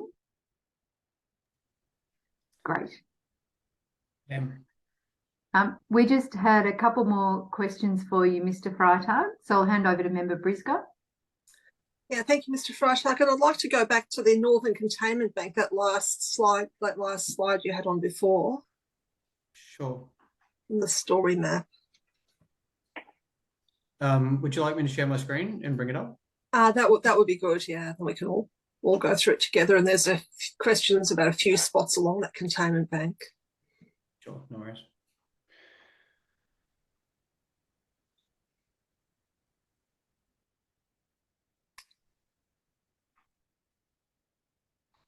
Okay. There we go. I think that's hopefully that's loaded up now. That's great. Okay, my first question was at the north end, where you say that the natural inundation pattern is for the water to come up from the north and flow southwards into the floodplain, and at least some of it goes through Burra Creek. To what extent is the area that the containment bank's going across, does that normally have inflows come across overland through there as well? A majority of the flow would be through the Burra Creek line itself. Once you get to a large flood event and water starts breaking the bank of the River Murray, it would come overland as well. But for the flows of which we're talking about and looking to manage under VMFRP, it would be primarily through the Burra Creek line and the infrastructure. Okay, and so what would happen in a larger flood with this infrastructure in place? Would the containment bank then block some of those inflows? The works are designed as such that during a natural flood event, the regulator would be open. So while the river's coming up, the flow would come through the regulator. At the time when a natural flood event comes up above the height that we're looking to manage through VMFRP, that water would start breaking out across the containment banks where the spillways are. So that would provide the erosion protection to make sure those banks don't wash out. Sorry, I'm at Nile. I don't know why I'm at Nile.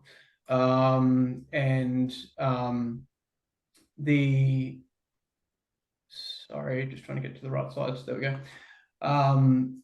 And then once you get a natural flood event going above the height which we're looking to manage, it would then come across the top of the containment banks the same way it would be going overland elsewhere throughout the floodplain. And so would you say there's a gap then between the flows that I guess would come through if you weren't actually managing an event with the infrastructure in place, there's a gap between the flows that would come through the regulator and then those that would overtop, there's a category of flows in between that are being obstructed by this infrastructure? No, it's designed to not obstruct the flow. So up until the design height, the flow is coming through the regulating structure. And as I say, on the containment bank, it would start coming in through the spillway. And once it goes above the height of the design, it would then essentially break out and be an uncontrolled flood over land. So the containment banks, the spillways and the regulators are designed as such that the volume of water coming onto the floodplain is unobstructed up until the design height. And once it goes above the design height, it's then essentially a natural flood event breaking out across the floodplain. Yeah. So in terms of the inputs to the design process, in terms of understanding the floodplain hydraulics, I had a look through the hydraulic report, which is really sort of about areas and depths of inundation. Did you have information in terms of what the flow patterns are and how they enter the floodplain and at what levels? Sorry, would you be able to just repeat that? Sorry, I'm not sure I followed exactly. So in terms of when designing the containment banks and the regulator, I guess, did you have information, say, for example, hydraulic modelling of what a flood event looks like as it enters the floodplain at the northern end? So at what stages the water first presumably comes up Burra Creek and then rises and then comes up some of those little anna branches and so forth, flood runners that cross over, that this containment banks cross over. Did you have modelling or anything of that to work with? Yeah, there would have been hydraulic models of the floodplain and LiDAR information as well to pick up where those flood runners are, because obviously, you know, we don't want to design the infrastructure, believe that we can contain the water to such a height, and we haven't picked up a flood runner. So then, you know, when you go to operate the structures, you know, you can't operate it to that height. So there was hydraulic information, hydraulic modelling, which would have been used, and LiDAR information used to inform the design of the regulators and of the containment bank. For anything more specific around that information, I probably need to refer to the expert witness around, you know, surface water. Yeah, no, that's all right. I just wanted to see sort of how much information you had on that, and then what, I guess I didn't want to leave the gap and then ask him questions and having bounced it back to you. That's fair enough. The other questions I have is more about the positioning and construction of some of the parts of the containment bank. You said it basically follows the existing road or existing track to minimise impacts on vegetation. In a few areas, existing track is very, very close to the Murray River. And I'm just interested in terms of construction methodologies you're proposing around there. Are you proposing to do anything different where it is within 30 metres of the Murray River to minimise effects on the river? I don't believe that there's any specific controls, but when we say it's close to the river, it does get reasonably close to the river, but the footprints that we're managing within, for example, where the containment bank's been raised up through here, the construction footprints are all you know, kept within you know, they're not directly on top of the bank, is what I'm trying to say. Yeah. We're not working within a footprint where the construction activity could have a potential impact on the River Murray itself. There's always enough room between the construction footprint and the actual banks of the Murray River to contain the works within the footprint to manage those potential impacts. So it does come close at some locations, but then it does, you know, the Murray River winds and the access track winds, so then it breaks away from the River Murray as well, which you can sort of see down through. Yeah, I'm just looking at a few specific spots where it is very close. And actually, if you just stop just there where you've got a little bulge coming down. That's what my next question was, in terms of presumably their turnout bays or something like that. And I'm just trying to understand, I guess they come even closer to the Murray River than the track. I'm trying to understand why they're there, and again, what construction measures you're proposing there, and any mitigation measures. Yeah, sure. So during construction, we might need to get access to water for conditioning the clay material to bring the clay material to the soil moisture content where it compacts nice and properly.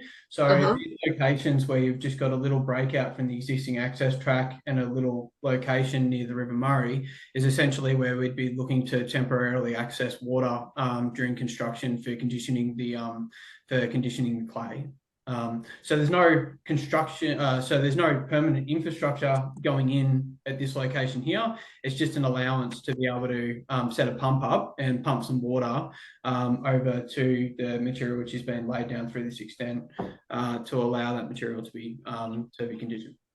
Right. So in that one, you're proposing basically just to drive a water truck or something down to pump water out, because it's not really clear from the information. Then there was another site further down where a similar kind of thing happens. Yeah, so if there's no infrastructure nominated in that location, and the access path and the construction footprint goes out to the River Murray, that's what it is. It's an allowance for accessing water temporarily during construction for conditioning material. As you say, drive a water truck down to the river. Yeah, I'm just confused though, because you're saying that, but then it's showing on the plan that's in front of me anyway, which is and I think it's showing your plan too. It's showing it as containment bank, not just as a temporary access. Oh, okay. So if sorry, I wasn't entirely sure exactly where we zoomed into there. If that containment bank in purple is heading out in that direction, the containment bank would be getting raised through there as well. So that would be tying into the high ground on the riverbank. Sorry. Yeah, I'm trying to understand at that particular site what the purpose of the containment bank coming out towards the river is. It would be tying into the high ground of the river bank. So the high ground through this location would be out here, and so that would just be ensuring that the containment bank is tying into the high ground. And so the other branch of the containment bank then going further south, what's the purpose of that? Tying back into the existing access track. So just getting your height back into the existing access track height. I'm still struggling to understand the point of the little branch on the containment bank. So as I understand, sorry, and I can confirm the specific details at this exact location if you'd like, but generally I would be imagining that the high ground level at this location is along the riverbank through here. And so to raise the this bank to that height, you would be raising the bank to the height down through here, and then the bank would come and tie into the high ground down here, which means that this bank at this location here would be higher than the existing access bank here. So you've just got to tie it back in. It's just bringing the height to the same height.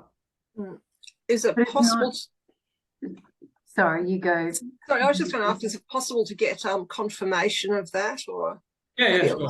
a short note or something on that? If it is a height thing, just maybe showing with the contours, showing how it does tie in, or if there's a different reason, understanding why that's the case. Yeah, no worries. And if that is the case, with the extent of, I guess, construction footprint around it, has any thought been given to possibly minimising that given proximity to the river? If we can respond to that as part of responding to the question about it. Okay, and there's a second similar location. I think it's I don't actually have I couldn't get the story map working, so it's on map, I think 2I in the map book. It's a similar kind of situation again. Yeah, okay. Where again it's a little fork, a little branch out. We can respond to that as part of responding as well. Yep. Yeah. Just before we move off the alignment of the containment bank, we understand that the 30-metre riparian zone along the waterways was the subject of some discussion at NIA and VMFRP. You've explained the rationale for the containment bank being located on the existing access track, but was there any consideration given to whether it might in fact be beneficial in net terms by moving those sections of the access track outside that 30-metre riparian corridor?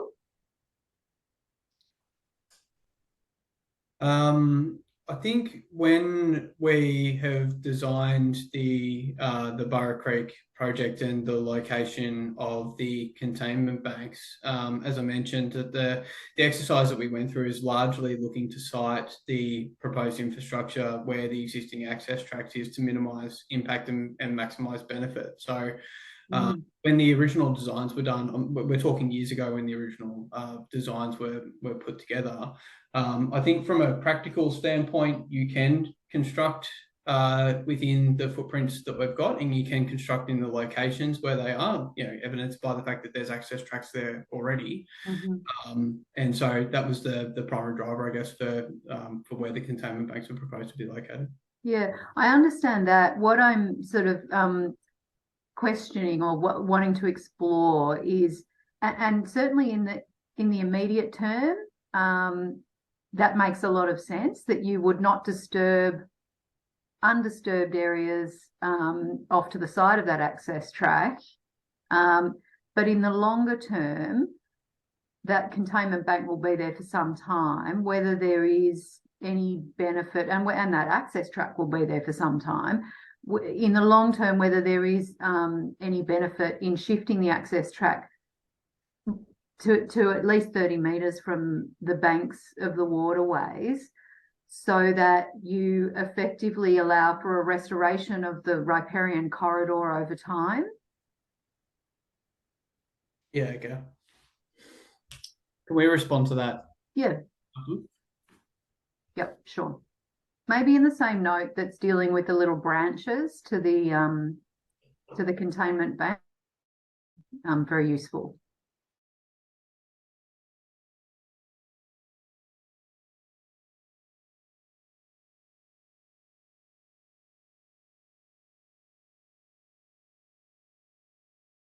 Construction foot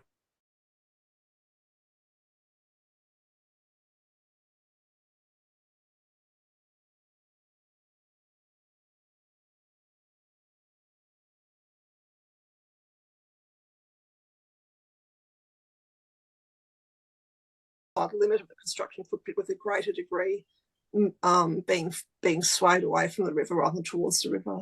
Sure. So in setting the construction footprint, we originally took a standard offset from the centre line of track. That is how the construction footprint was originally determined.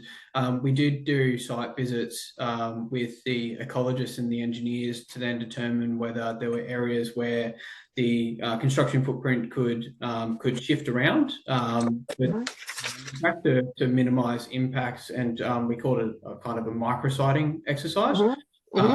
So that was performed in coming up with the final construction footprints. I don't recall out at Burra, this was quite a while ago, so I don't recall out at Burra how many locations it was microsited and shifted.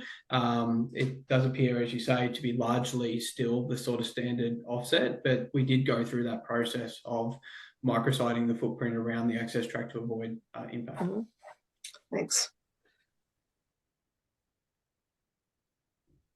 Any more? No, it looks like Member Briscoe's done. Mr. Freitag, it would be useful if you're able to stay until the end of today's session. We've got a couple more questions.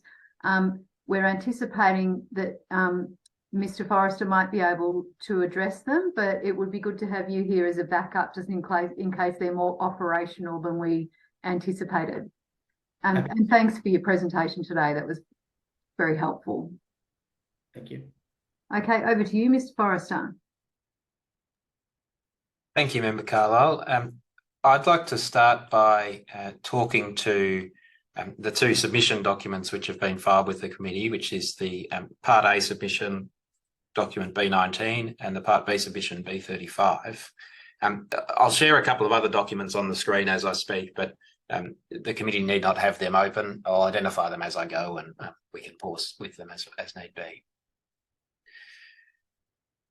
The place I wanted to start, with the committee having just heard about what the project proposes in terms of its infrastructure components and works components, and how water is proposed or identified to move around the floodplain, is coming back to the question of where the Burra Creek project first came from and how it's conceived of and how it's conceived to operate in terms of its ultimate objectives. The committee is, and as said today, it's familiar with the VMFRP project objectives, and in that context we'll understand that the Burra Creek project has been identified as one of the 9 VMFRP projects because of the ecological decline of the floodplain, which has been recognised and which, on the basis of the submissions now made to and before the committee, is uncontroversial.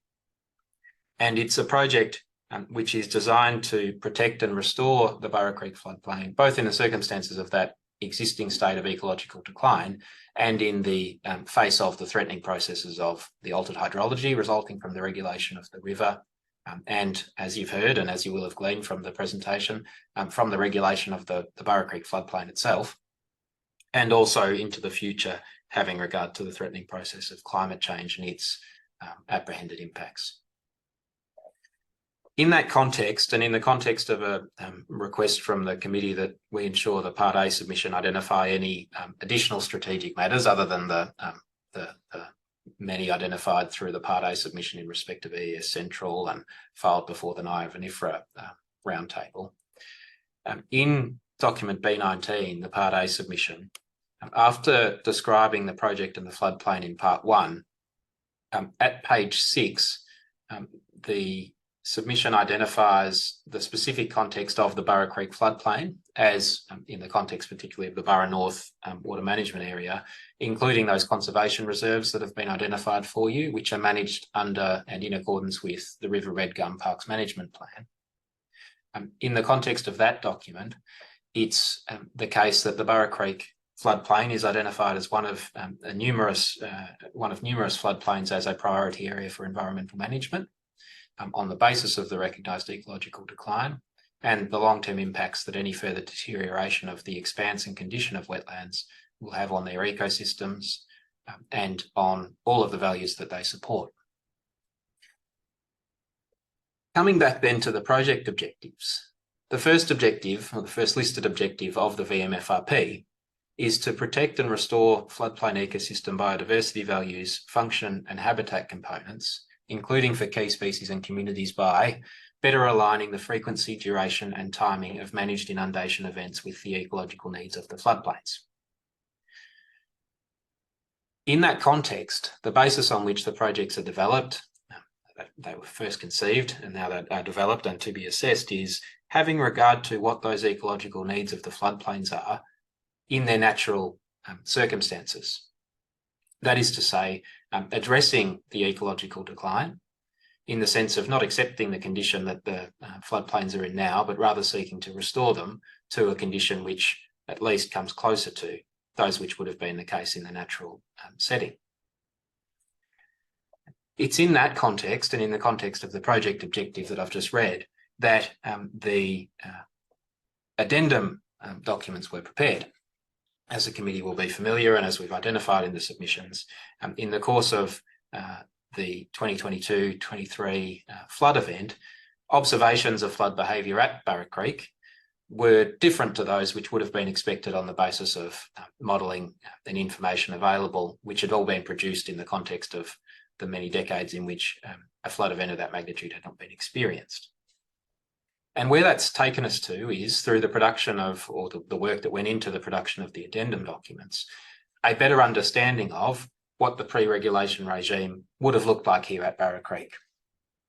I'm going to share, in speaking to this, a page from the track changes version of the updated project description.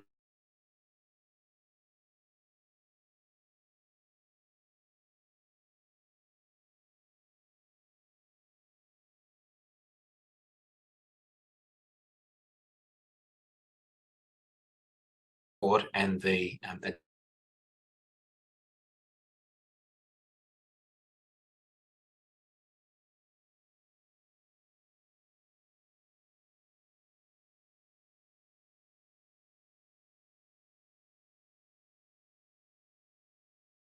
thresholds and different circumstances in the Murray and the Waikul rivers influence the way in which inundation commences and behaves at the floodplain, such that now, as compared with the exhibited environment report, it's understood that in the pre-regulation circumstances, the inundation events were most likely to have occurred much more regularly and for a different duration than was.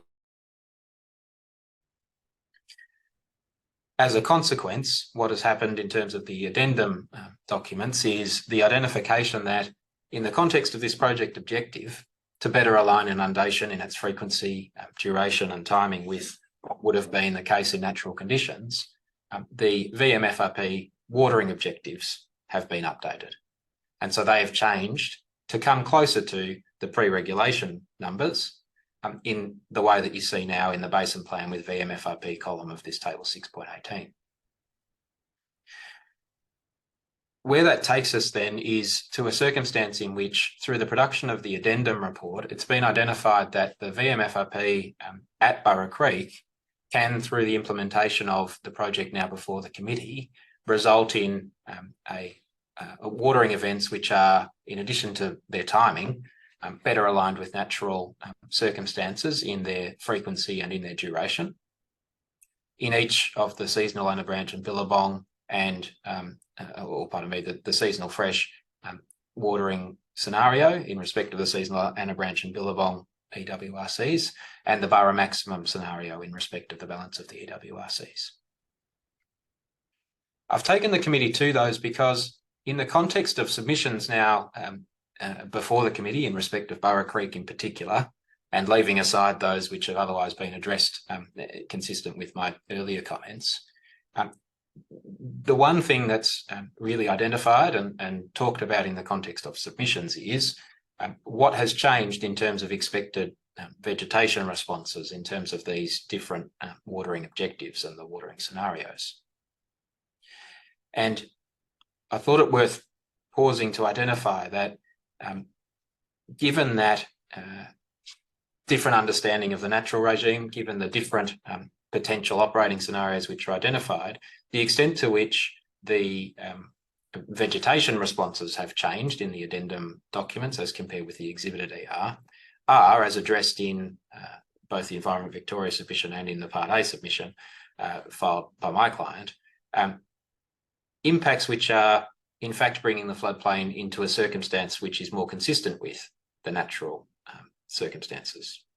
And this is addressed in the Part A submission at pages 14 to 15, in the sense of identifying that the confined instances in which additional impacts are identified in updated specialist assessments are, in my submission, properly understood in the context of that better alignment with the better understanding of the historical natural inundation regime. The committee will receive evidence in respect of those 5 areas which have been identified and in respect of which L&W relies on expert evidence. The first 2, which will be addressed over the first 2 theme days, will be groundwater and surface water, and in that context, more information about the reason for and the content of the addendum documents will be provided. But it's worth starting out that discussion on the basis of an understanding that what's proposed by way of the projects is not to better align the inundation regime with any particular target other than that which has been identified as the likely natural circumstance.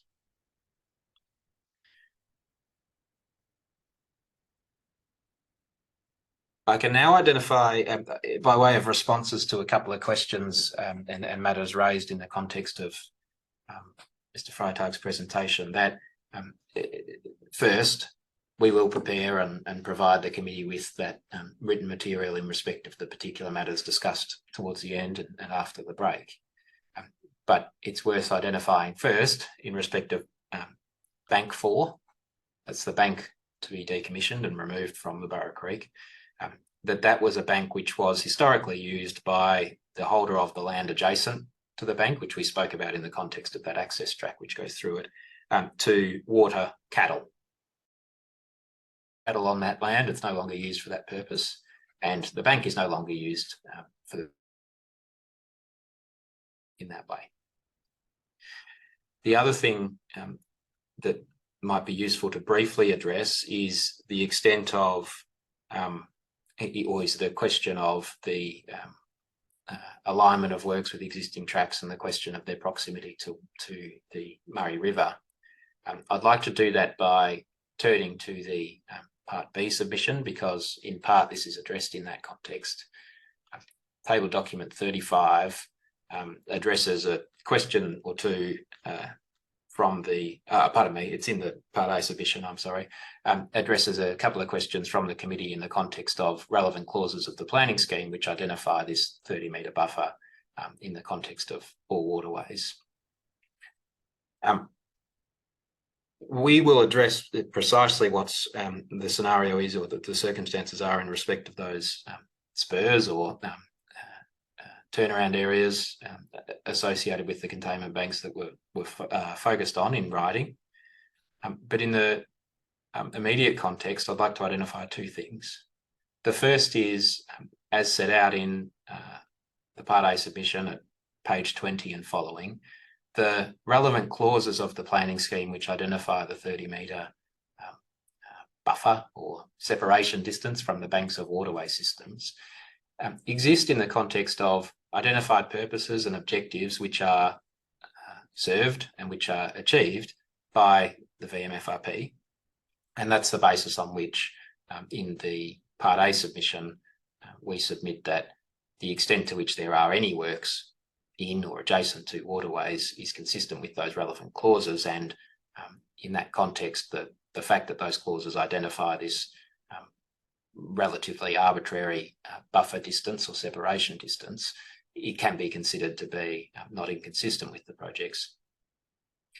The other matter is just the extent to which this is a relevant consideration having regard to the siting of works and infrastructure for the Burra Creek project.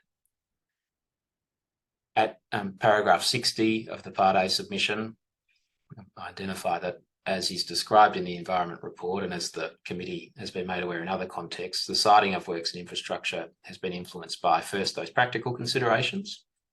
How does infrastructure meet the project requirements? How is water managed and practically managed. But second, in the context of avoidance and minimisation of environmental impacts. And without going too far into the response that we'll provide, it will be worthwhile in the context of the 30-metre question to start by briefly addressing now, while we can talk about it, the location of the works within 30 metres of the Murray River. As we identify in the Part A submission, the only containment bank within 30 metres of the river is at this northern end of Bank B in this location. And the committee will see that where the 30 metres comes into it is in the location of that existing track running between the A and the B bank, and in a circumstance in which the construction really is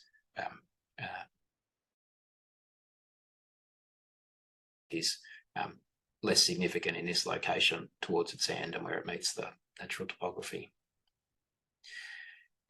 In other circumstances, it's the case, of course, that, as we point out in the submission, infrastructure is constructed within 30 metres of the banks of the waterways of the Burra Creek and the Murray River where it needs to be.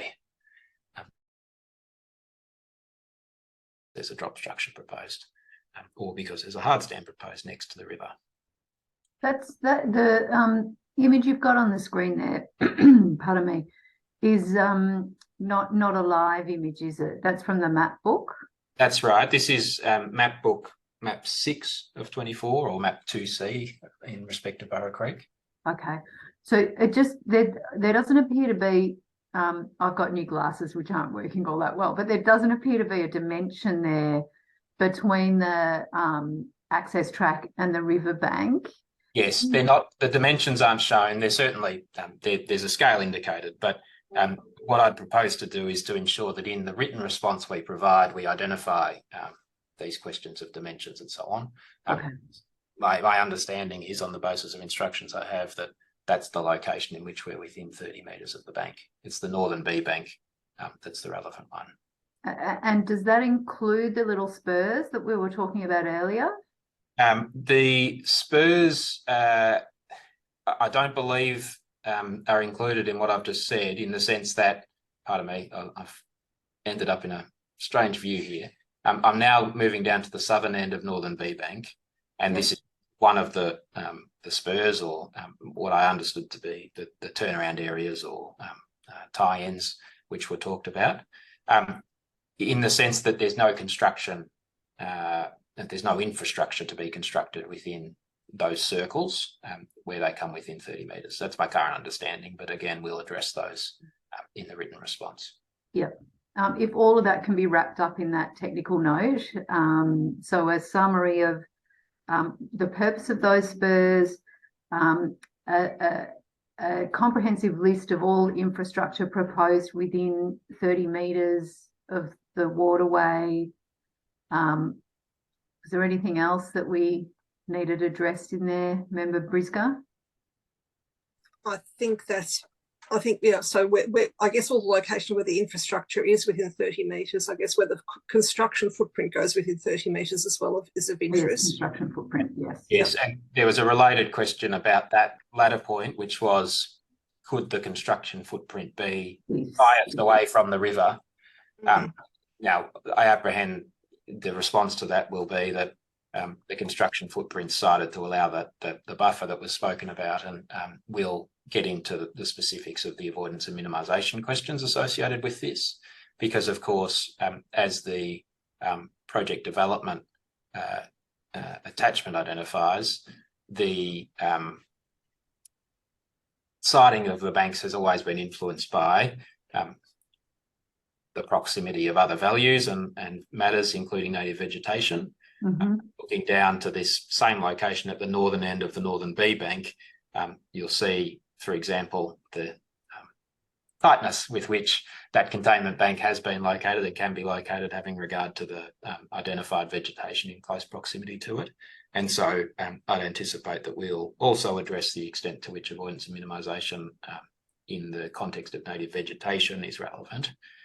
Of course, it's the case that there are also matters to do with other values, and particularly Aboriginal cultural heritage, which to the extent we need to address them, or to the extent to which they may be relevant in these specific contexts, we might need to establish a confidential protocol for dealing with it, but I can address you on that in due course. Yeah. Just before we change the subject, just looking at that map you had up before, another issue to be addressed in there, I noticed there was a dotted line, which is presumably the Murray River bank line or something. I guess some commentary on the methodology that's used to define the top of the bank for those measurements, because it appeared that that dashed line wasn't actually on the riverbank. There were a few spots where the riverbank had retreated and was, I guess, further inland away from the river than what the bank line was showing, if that is the bank line. Yes, I appreciate the question, and we'll ensure that the dimensions taken are associated with an explanation of where they're taken from. Thank you. There's two things. There's one, there were the map book maps that I shared, which have a boundary drawn and have land boundaries drawn. And there was then what I'll call the avoid and minimise map, or the alternatives map, that I was just sharing from the attachment to the ER, which has a dotted line drawn in it, which I think represents an area of investigation or interest as distinct from the actual bank itself. Okay. So yeah, look, I can clarify that too, but that aspect is less accurate than less accurate than the material we will present and clarify through the technical note. Dr. Kelly, does your question relate to the matters we've just been discussing in relation to the containment bank? You're muted. Yes, it does, Member Carlisle. Okay, I think we should try and, as much as we can, group our questions about subject matter rather than jumping around. So let's put that question now. Is it possible that we can, with today's technology, have more 3D images, or like what it looks like on the ground? So looking from above at the maps like this, we can't really tell what's going to be affected, but you would think that with the technology, we could have more, so traveling through the site and looking at the real thing. And my other one was, is that area flooded? Is the Burra Creek flooded now with the high river levels? Concerned that the members won't be able to go there on their see this in person. And the third one was looking at things outside the containment bank along the river there, those substantial areas of red gum and other vegetation. If the worst case scenario happens, inside the containment, because it'll get watered, but anything outside perish. Okay, well, I think the first two questions, we might have to wait and see on those, because it very much depends on what we are able to access either by car or on foot early next week. So we can report back about that when we reconvene on Wednesday. But I think the people on the ground up here would, I don't know, but you would know if that area is flooded right now. Well, very high. The latest advice we've got from Parks Victoria is that it is accessible. So, and with the money and technology and access to the highest levels of technology that this project has, I just find it strange that there is no ability to see real pictures and real 3D. Okay. We'll take that as a comment rather than a question. So it's just very hard to imagine just by looking at these map book pictures. So Okay. I would have thought there would be more pictures and more ability to see what's getting affected. Okay, we'll take that as a comment. Mr. Forrester, back to you. Thank you, Member Carlisle. The final thing to note arising out of the presentation this morning did relate to one of those matters, and that is the current nature of flows and circumstances of the Burra Creek. As I understand it, most of the creek has water in it, and that is at least in part, because of the fact that at the moment there's about 23,000 megalitres a day passing the Swan Hill gauge, which means that inflows into Burra Creek South are, as I understand it, underway. Of course, that hasn't reached the level of the 30,000 or so megalitres a day, which would give rise to flows from the northern end of the site. Mhm. So that's my understanding, that the committee will be able to observe inflows into Burra Creek South in the current circumstances, assuming the access tracks, which I understand to be the real issue, are dry enough to allow you to get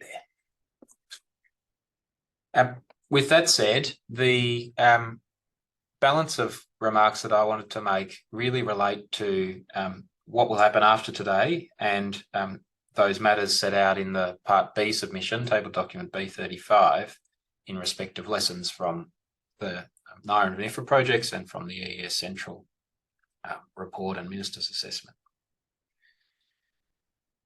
We're conscious of the committee's terms of reference, which relevantly provide for the committee to use relevant understandings from other public hearings and roundtable forums, including to assist with common matters and consistency through clause 44, and the clause 49 provision for the committee to provide advice and recommendations cognizant of other packages as appropriate, including to address consistency across all VMFRP projects where appropriate.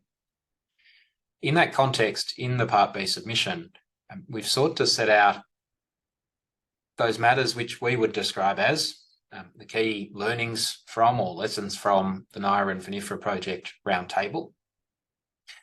Those first can be identified by reference to the list of documents that my client tabled in the context of that roundtable and which have some relevance to the Burra Creek project, a list of which was provided in table document B9. In particular, we note that in the context of that roundtable, there was evidence and there were discussions in respect of a number of matters consistent between and common to the three ER Central projects, and indeed in many cases, the VMFRP projects more broadly. And they relate to the ecological decline of floodplains, the policy context, the assessment framework and assessment methodology, which has been adopted for the purposes of the ER and now the addendum documents, those processes of consultation and engagement, including with traditional owners and interested parties, the involvement of the technical reference group, the biodiversity expert reference group, review group, and the community reference group in the development and refinement of this project as the others.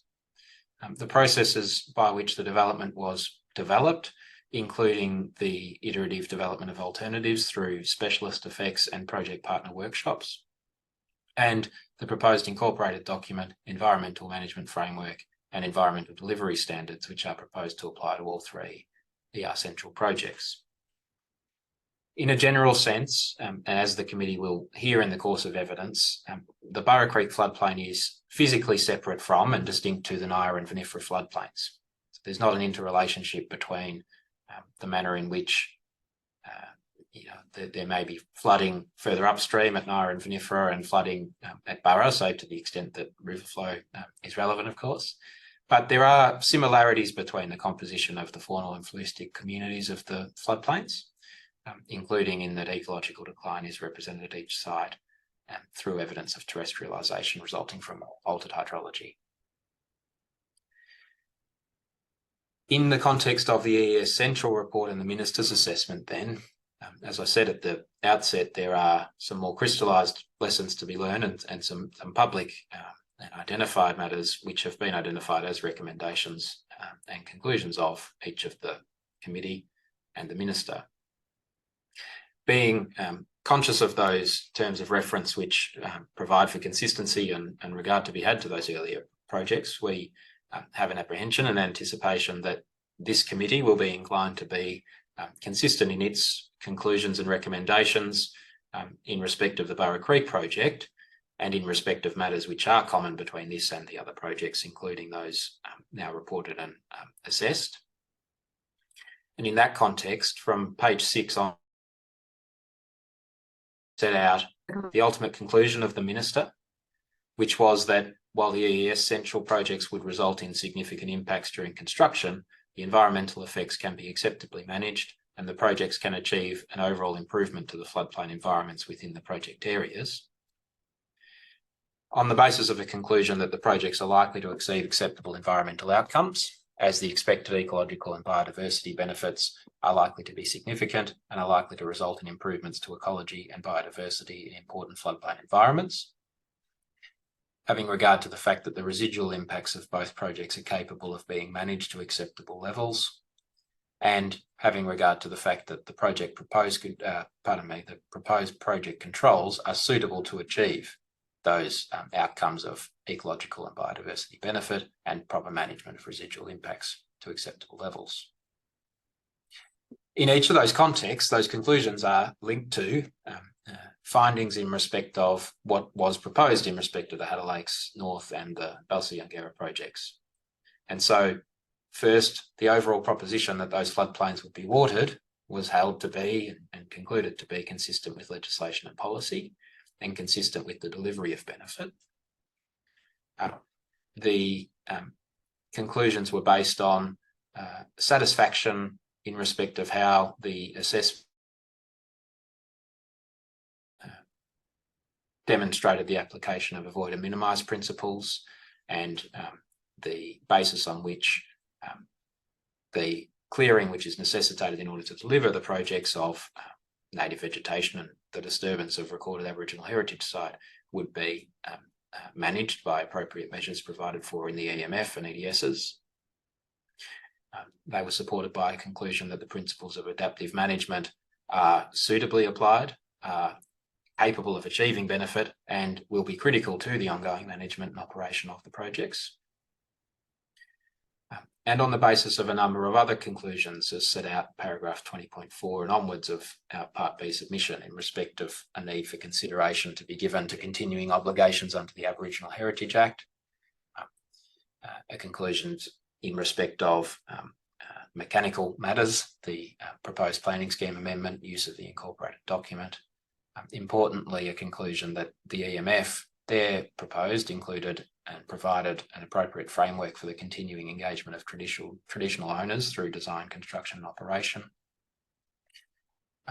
Otherwise, that the reversal of terrestrialisation is a legitimate and beneficial objective and outcome of the projects, and that changes resulting in a terrestrial EVC converting to a floodplain EVC need not be accounted for in native vegetation impacts and losses.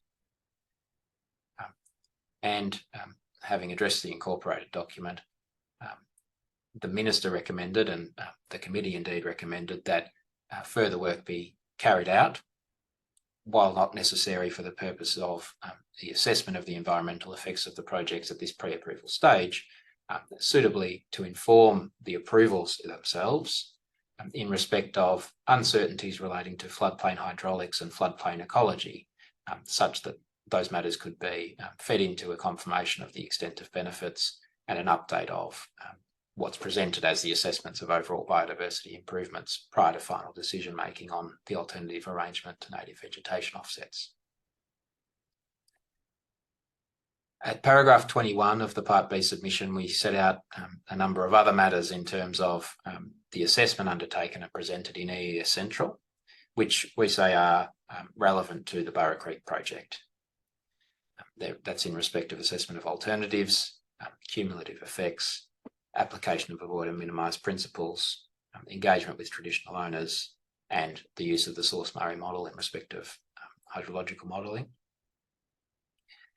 And then at paragraph 23, we identify those places at which the committee recorded in the EES Central report its satisfaction with the hydrological and groundwater modelling and the manner in which and basis on which the EES characterised risks and potential effects in respect of many relevant subject matters.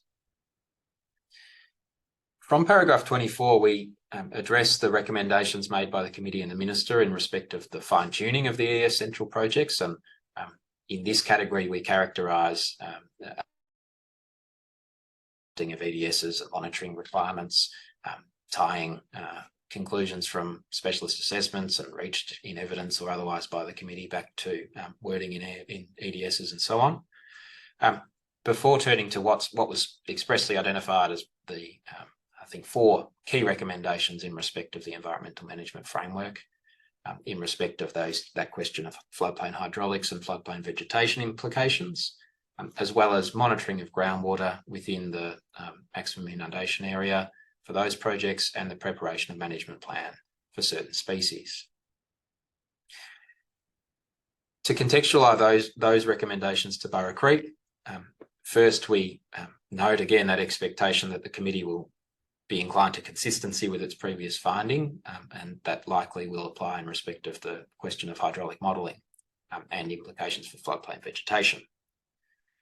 In this respect, insofar as the further work is required, or was identified or recommended to be required in respect of the Hatter Lakes and Balsa-Yungara projects, while it's the case here we're a step ahead of the Hatter project in the sense that we have the contextualisation of the expert elicitation report, it is also the case that with the same methodology adopted, the information sought to be developed and implemented through the relevant recommendations of the committee and minister don't exist presently in respect of this project.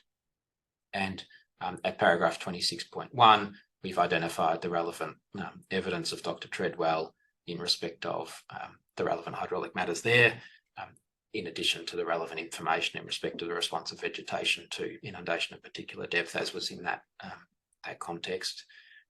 And we've otherwise identified that recommendation. The next recommendations can be distinguished more pointedly. At 26.2, identify that the recommendation in respect of monitoring of groundwater in areas within the central projects may be distinguished from the circumstances of the Burra Creek project, in the sense that insofar as that recommendation for more monitoring bores in specific locations arose, it arose in the context of medium and high risk areas for shallow salinity. And as the committee will hear from Mr. Hoxley, no such areas exist in the Burra Creek project area. Similarly, in respect of specific species and the key recommendations in respect of them, those relevant species don't exist in the same context of Burra Creek. So the butterfly, the Mildura agarus, has not been observed and is not considered to have the potential to occur at Burra Creek. And similarly, insofar as up at Hatter Lakes North, a landowner identified the winged peppercress on their private land, and a recommendation was made specifically to address its presence on that land. At Burra Creek, the committee will note in the specialist assessment that there is at most the potential for that plant to occur in the context of particular EVCs which occur. That is to say, it hasn't been observed. It's identified as having some potential to exist because those EVCs exist. And finally, at paragraph 27, we note the further recommendation of the minister, relevant as it is to a relevant EPBC Act listed species, the Regent parrot, that a hollow replacement plan be prepared having regard to breeding habitat at Balsa-Yungara. No such habitat exists here at Burra Creek. All of those matters are matters from which we anticipate the committee can draw some guidance or assistance in reaching consistent conclusions in the context of these projects, in the sense that those conclusions are consistent as relevant to this project. There are, of course, the merits of this project to consider, and the committee will be presented with the evidence of our various experts, and it has before it the ER and the addendum documents to assist it in reaching its conclusions in respect of the merits of these projects. I'll come back to the manner in which we've approached the EDS as an incorporated document in respect of this project in our day one version, but we will seek to address through the course of evidence the manner in which the experts upon whose evidence we rely have considered and consider the EDSs as exhibited or as now included in the day one document through the monitoring requirements to be appropriate. In respect of then the central themes which have guided Lower Murray Water's participation before the Standing and Inquiry and Advisory Committee to date. The Part B submission goes on from paragraph 28 to identify that that continues to be the case in respect of Burra Creek. It's not necessary to repeat the basis on which those themes are identified as being central, or to repeat all of the submissions made in respect of each theme to date. Save to note, as we have in the Part B submission, that in this context, where it is uncontroversial that the Burra Creek floodplain is in a state of decline and that action must be taken to address it, and in the circumstance of the EES Central Report and Minister's assessment having identified the consistency of those projects with legislation and policy, I continue to urge upon you acceptance of the proposition that, given the historical analysis, the water policy context and the broader strategic context, the default assumption should be the opportunity for environmental watering of this floodplain is beneficial in terms of its benefit to the environment, and at the very least is an acceptable outcome supported by policy. The second theme proposes that, provided the environmental watering program is operated to resemble natural circumstances, it must follow that both the environmental risks and benefits of watering are consistent with natural circumstances and hence are acceptable outcomes. And in this context, I'll refer back to earlier comments in respect of taking these floodplains in terms of their inundation regime to a situation which is closer to the natural pre-regulated circumstances now better understood by reason of production of the addendum documents. At paragraph 32, we also identify that the committee in the EES Central context accepted that the projects are likely to result in benefit and recommended work towards better understanding of that benefit and potential impacts of inundation of particular depths and scenarios, rather than taking any particular issue with the proposition that environmental watering consistent with natural circumstances can achieve that benefit. We then move on to these questions in relation to matters that will be addressed in the theme days. And themes 3, 4 and 5 really go to both the assessment of and identification of relevant potential environmental impacts through a methodology which is consistent with that considered by the committee to date. The manner in which that assessment has informed and formed the basis of the development of the proposed project controls, again consistent with those considered to date. And tying the project back into ultimately its operational context, which will be the established federal and state statutory water regimes, together with the enhancement of the incorporated document and EMF, including the environmental delivery standards and monitoring requirements. In this context, and again, as adaptive management becomes a relevant issue in the context of submissions and indeed in evidence, we will take the committee back to the submissions made in respect of the manner in which the framework created by the environmental management framework and those other existing policy and regulatory documents establishes that robust framework, as has been explored in the past and would be the context in which this project would be operated. The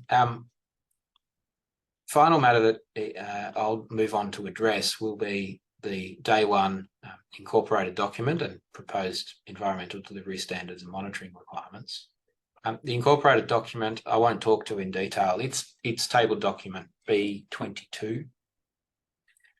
What it seeks to do, being as it is the context of the draft PSA's statutory implementation tool, what it seeks to do is give effect to recommendations made in the context of the EES Central project, as well as the day one changes made in respect of the Vinifera and Naya projects for consistency. So the committee will note that that document includes a column of comments provided which identify where, in large part, changes are largely made to be consistent with the Minister's assessment, subject to some further considerations and consistency with NIRA and VMFRP.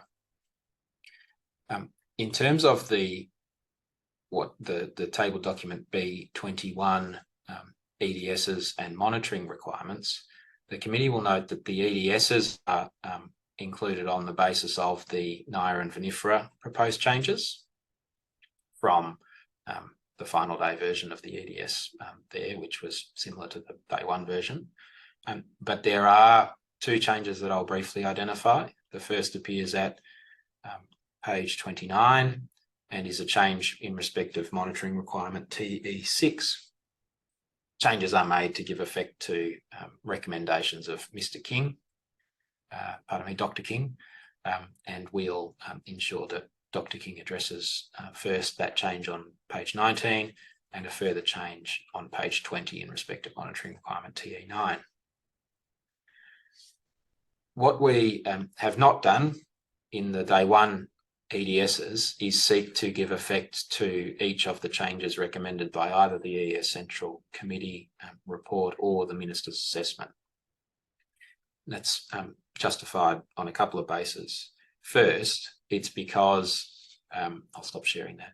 It's because the committee has before it expert evidence which supports the exhibited EDSs as relevant to this document, and it will be appropriate for us to proceed on the basis that the experts' recommendations are made having regard to the specialist assessments they have been involved in preparing and the addendum documents they have been involved in preparing, and their opinion as to what is necessary and appropriate to ensure that the effects of the projects are appropriately managed.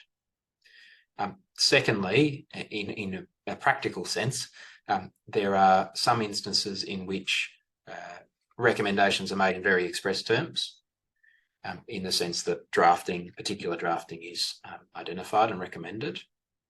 There are some instances in which that is not the case. So there are recommendations of the Minister which relate to EDSs, or which can be presumed to relate to EDSs in terms of their implementation, but which don't include express language, such that it's not appropriate for us to now present any particular outcome either as being recommended by the Minister or being consistent with what might ultimately be an appropriate response to a recommendation in the context of a later statutory approval. And the third and final reason that I'll address now, at least, is simply that question of relevance to the Burra Creek project.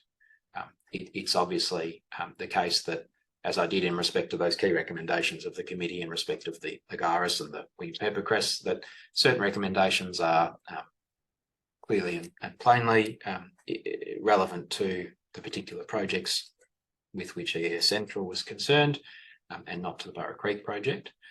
But it's also necessary for us to go through this roundtable forum process to explore the extent to which other changes might be reasonably required or justified in respect of the EDSs. And so the basis on which we've approached it is to maintain our consistency across the NIRA and VMFRP projects and the Burra Creek project as comprising the ER Central Assessment Package.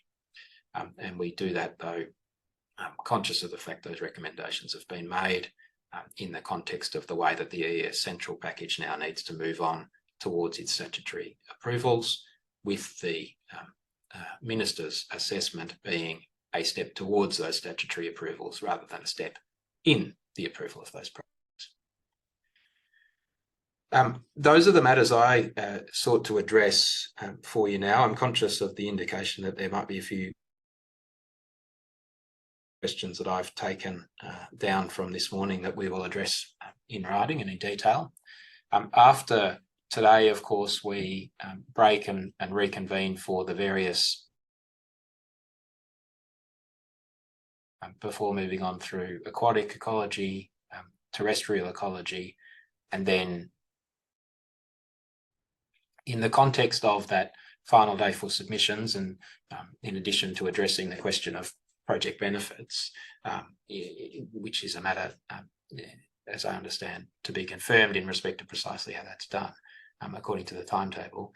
The other thing I'll do in brief is to identify how, through our closing submission, how the traditional owner engagement has been conducted as relevant to those matters presented in the context of the NIA and VMFRP projects, and a memorandum we've produced in respect of the development of CHMP for the Burra Creek project.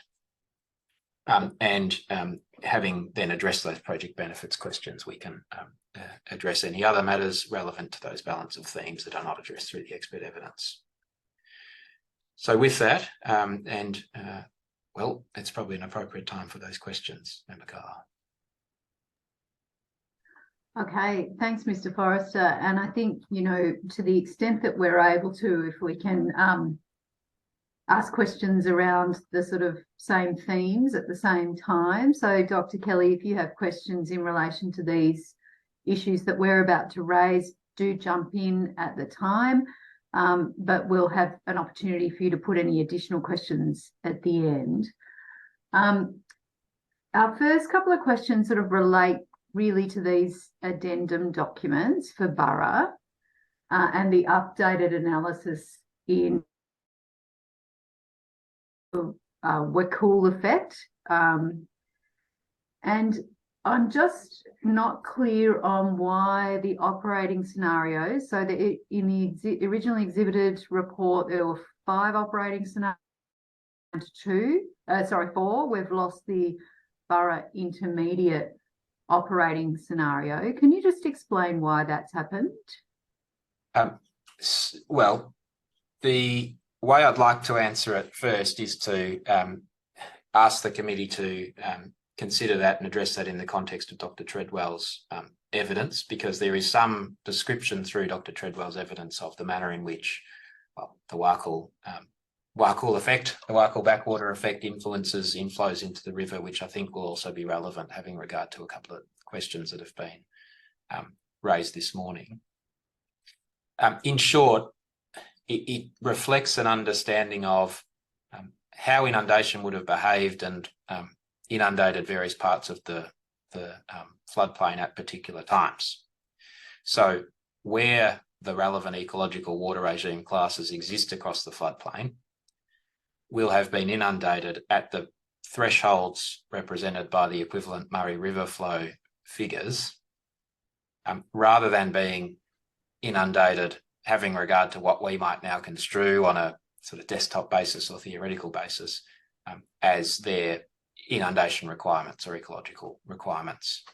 And so insofar as we have the varying influences of the inundation which occurs from the north, from the south, and the timing at which that occurs and the frequency with which that occurs, that changes how those EWRCs are expected to have been inundated, as I understand it, such that effectively when we get to the equivalent Murray River flow threshold of that 55,000 megalitres a day downstream of Wakul Junction, the EWRCs for the lignum shrubland and the black box and red gum woodland will have been inundated. And so there's not the distinction between the various river flow thresholds at Swan Hill, which previously it was understood would have resulted in differing levels of inundation across those EWRCs. Precisely how that relates to the new understanding of the behaviour is really a matter for Dr. Treadwell to explain. Well, we can pick that up with him next week. This again might be something that is better explored with Mr. Treadwell, but is there any chance that Burra, so the Wakul effect is predominantly for the northern water management area? Yes. Is there any chance that the Burra intermediate operating scenario could still be of some benefit in the southern water management area? I'll certainly have to take. It would only be the case if,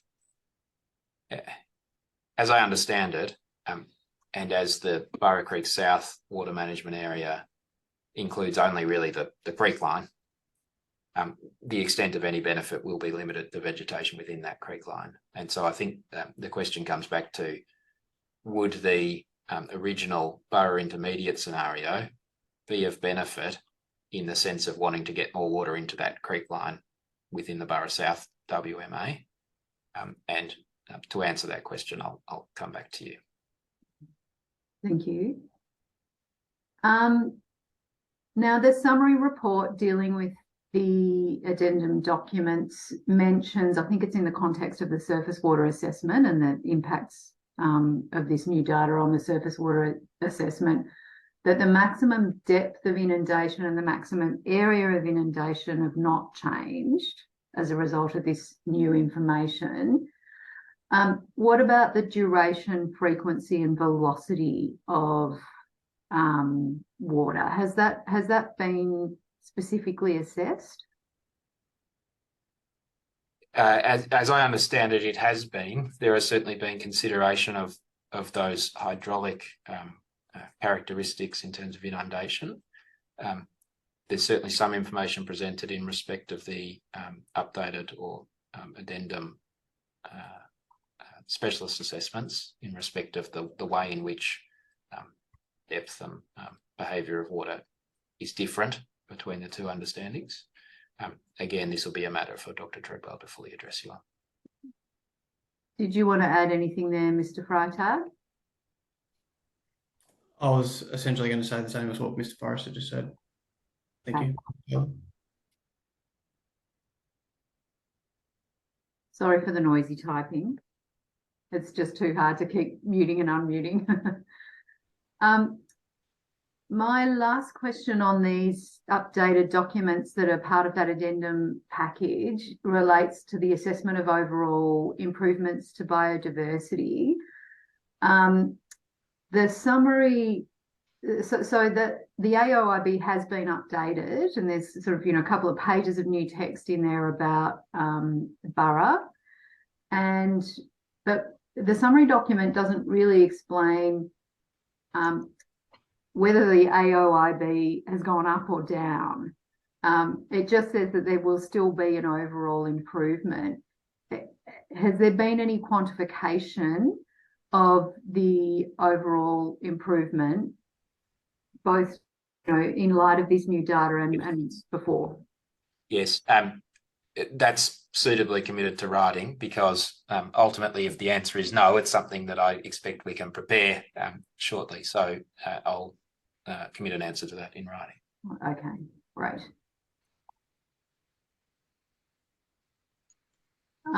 Okay, any other questions on the addendum documents and the sort of way cool effect? Could I just add in respectfully how locals say the word? Yes, please do. War cool. War cool. Okay. War cool. Yeah. War cool. All Yeah. right. So I suppose it sounds like you're saying WAUGH in a way. Like yeah. War cool. War cool. Yeah. Thank you for that. That's okay. Yeah. I was wondering, just a question, who knows the outcome of the Naya Vinifera Central ER? Does Mr. Forrester's and the proponent know that? Or his No, they don't, because that report has not been released by the minister. Okay. Yeah, that was a question I had. Just and how that outcome influences this process. I mean, I suppose if we wanted to save money, we just would have not had this one, and just whatever outcome is for Naya Vinifera allowed Burra to come under that umbrella too. But we're going through with this Burra one for, I suppose, transparency and process. I guess there are some nuances between the 3 different projects that were part of that assessment package as well. So there are some Burra specific considerations that we'll be exploring through this process. Yeah, it is fascinating though how similar the Parnimaloo Creek is to the Burra Creek. I'm enjoying finding out more about that. I don't know if I've got any questions. Will any private offtake from the Burra Creek continue? that's a question I had. I'm not sure who it's for really. And the other question I had, I suppose Mr. Forrester can take it on notice.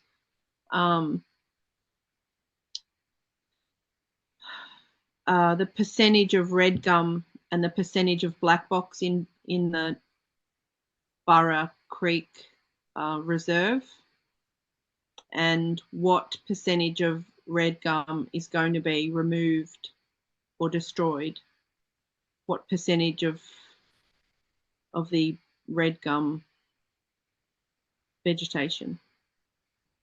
That's what I was interested in, but I suppose I could find that information in the documents, but I suppose timeliness, I'm happy to ask it. Well, I guess that's probably something, it will be in the documents, but it's something that we could perhaps explore more fruitfully with the flora expert. Is it Dr. King? I've got my names and expertises mixed up potentially there, but we will have a theme day around vegetation, so we can come back to that then. Okay, any more questions from Member Briscoe on the war-cool effect? Not on the war-cool effect. I've got a question on the Part B submission though. Yep, go for it. Okay. So, Mr. Forrester, you said in the Part B submission that it's uncontroversial that Burra Creek floodplain is in a state of ecological decline. That's an issue that we'd be interested in exploring rather than glossing over, and particularly understanding the nature and extent of the decline. And as I understand it from reading the ER and from the addendum, there's basically potentially three categories of decline. One is, I guess, vegetation simply dying or being dead. A second being terrestrialisation with gross shifts, macro shifts between truly terrestrial vegetation, floodplain vegetation and aquatics. And the third one being more of a micro terrestrialisation of, I guess, rearranging floodplain vegetation communities within the floodplain, so more subtle changes.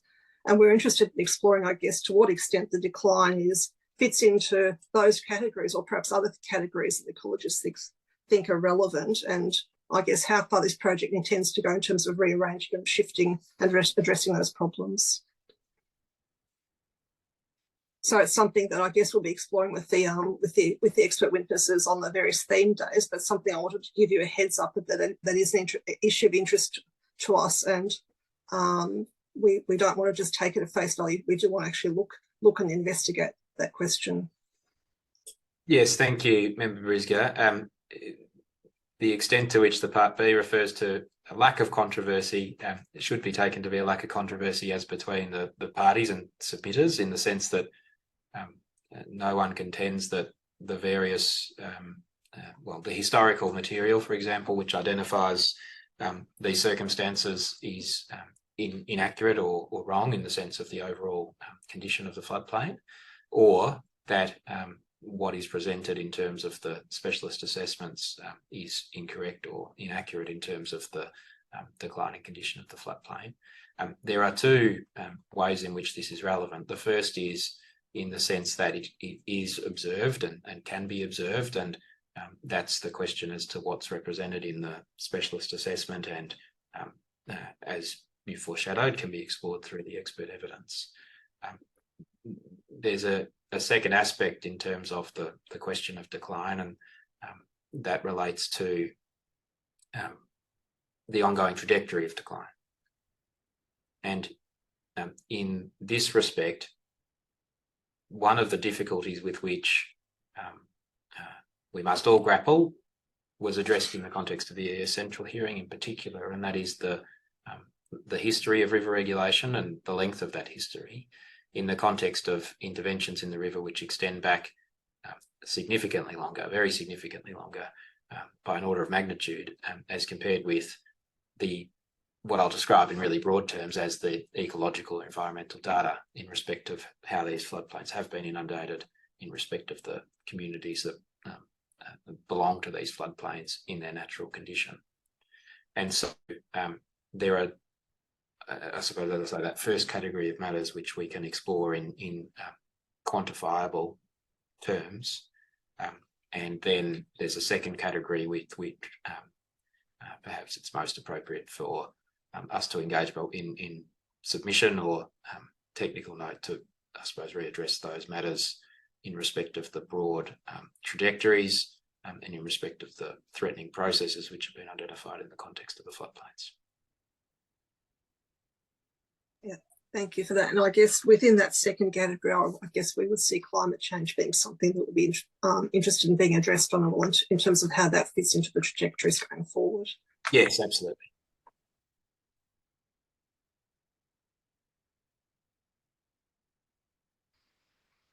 Could I ask a question about the history, talking about the history, you know, the creeks, the river, in a way they've been, you know, used and abused, people putting block banks in, you know, and whether this project is in any way trying to reverse some of that abuse of the river, the floodplain. A project with so much money, you would think, would possibly do things like, you know, compulsorily acquire some areas back that are high conservation and turn them back into public land. I think we're extending a fair way beyond the committee's remit with those sorts of questions, Dr. Kelly. I think that's possible, but I think with this much money, you'd think something like that could have happened. You can see how so much of that Burra Creek area is private land when, you know, possibly some of it shouldn't be. And you'd have to question why was certain areas of Burra Creek kept public land and why was other areas I private? think that's just a matter that's way beyond anything that this committee is able to do anything about, and probably anything about. I'm not saying it's not a legitimate concern, and there are legitimate questions there, but they're questions that would need to be pursued through another forum. I don't think it's out of the realm though, because what these projects are proposing is quite radical change in regards to the management and the processes that happen on these floodplains, and just as radical as things like adding to the public land, adding to the reserve, you know, making up for things that shouldn't have happened historically that I think could be changed. I'm sorry to interrupt, Dr. Kelly, but these are submissions, and right now we're just dealing with questions that you might have for the proponent. Is there a question there for Mr. Forrester? Well, I did have a question. The Burrow site, is it in an old lake bed? That was one question. And in this, like the block banks, possibly illegal, if other illegal taking of water or infrastructure or has been found as part of this project, are they also going to be dealt with as in removed, or people made to get planning permits? Because I mean, the whole thing should be about improving the ecology and the management, restoring. So you might think it's outside, but I can't see why we're not being holistic in this sense, and rather than just, because really what all we're doing is overlaying irrigation infrastructure to our natural parks and reserves. That's really so we need to get to a question for Mr. Forrester there. Well, I suppose it wasn't a question. I suppose it was a question of why it seems logical to a local person like myself to look wider than just, oh, let's just put some irrigation infrastructure in there and make it like an irrigation farm, rather to look towards, I mean, you call it adaptive management, but it should adaptive management has failed. Which I know Dr. Kelly, I'm just going to have to jump in again there. These are submissions. I've given you opportunities to put a question to Mr. Forrester. We're happy to hear from you in relation to these issues on the submission day. But I'm going to move on for now, and there's about 2 or 3 other areas that we want to canvass with some questions. If you have questions in relation to those themes, you're welcome to ask them after we've put our questions. If you've got any further questions, I'll just ask you to hold them till the end.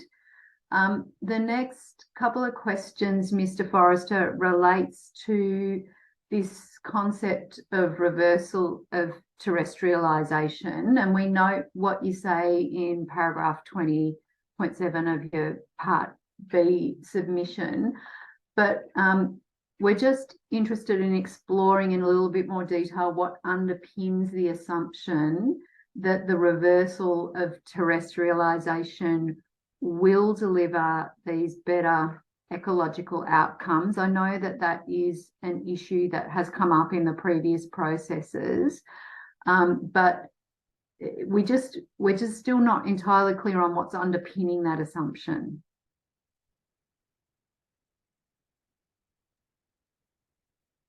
Thank you, Member Carlisle. I'll have to address that in full in writing in due course. It's probably a matter for closing submissions, I imagine. Okay. And look, the sort of follow-on question from that is, so our understanding is that with this new data that we've got about the war-cool effect, the reversal of terrestrialisation process is expected to be more significant under the updated data that we've got. Is that good or bad in terms of the assessment of overperformance to biodiversity? I guess it's a sub-question of the first question. If we can understand the basis on which that assumption is made, the second question might be answered by that. But perhaps if when you address us in writing, if you could just pick up on that as well, the impact of the war-cool effect in terms of terrestrialisation reversal.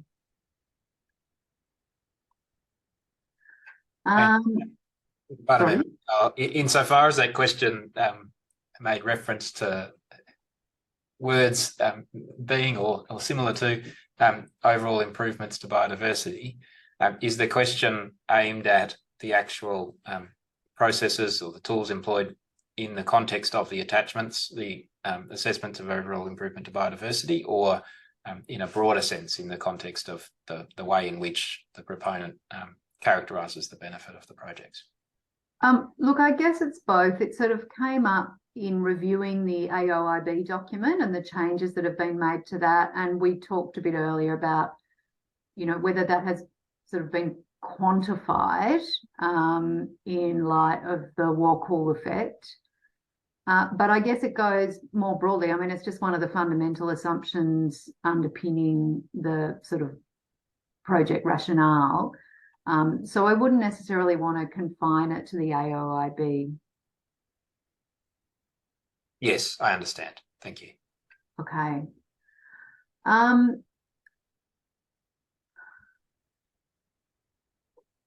Now, this is just a question. We haven't touched on native vegetation yet. It may be a matter that's more suitable to be explored on the Flora Theme Day, but the environment report, and I'm going back to the exhibited material rather than the addendum material, indicates that there's quite a lot more native vegetation that would need to be removed for Burra. I think it's estimated at around 21.6 hectares than the removal required for either Naya or vinifera.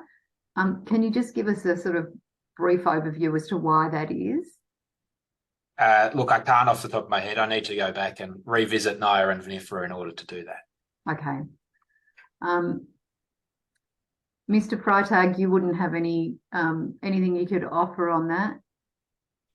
Not off the top of my head. I'll be the same as Mr. Forrester, needing to check. Okay.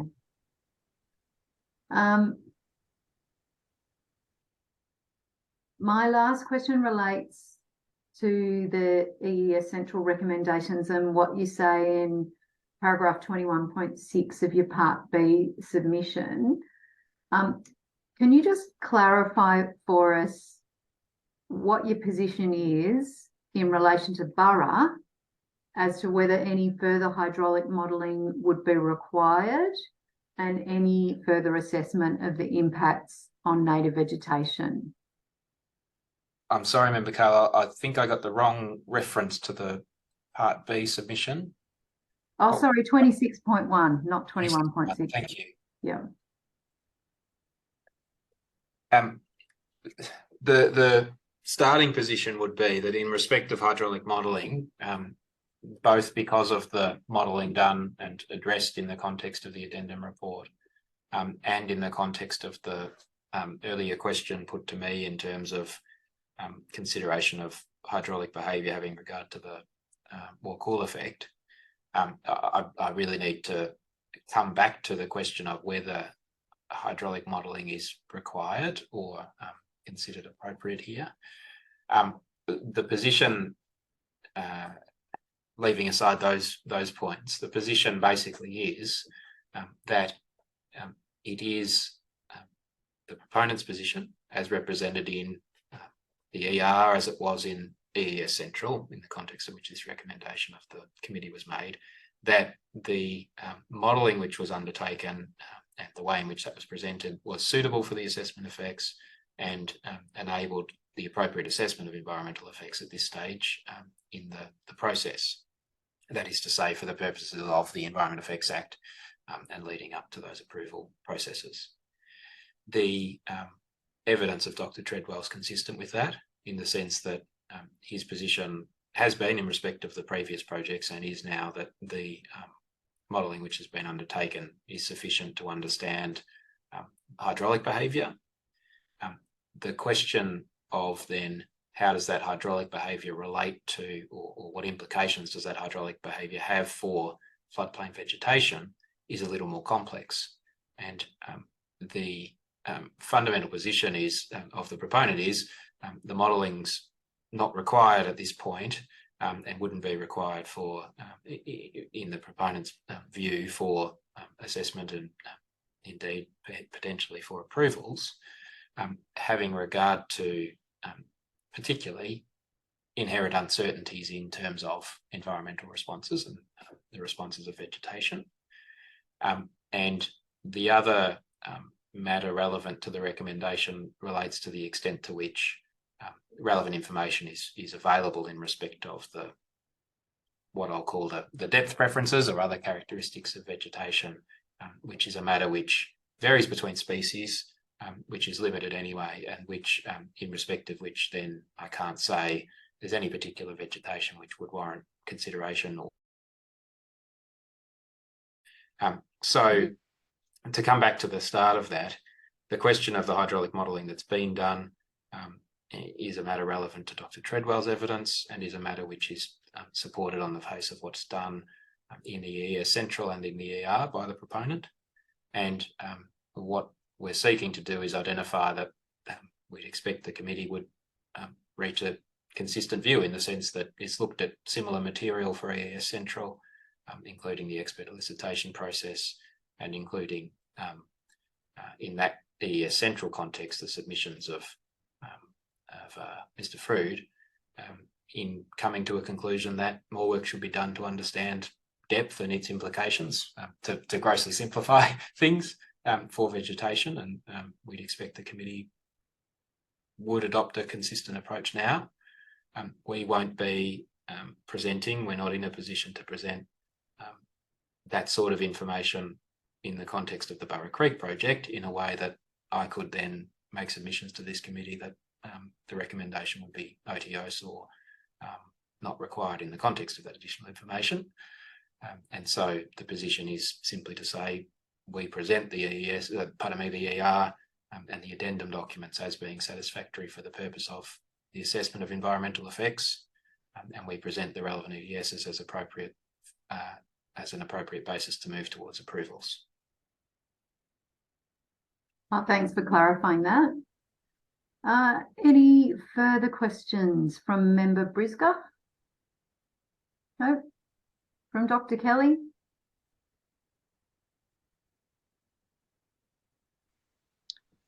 Just a question on, I'd like to, could Mr. Forrester bring an answer to a question of whether the data that has made up these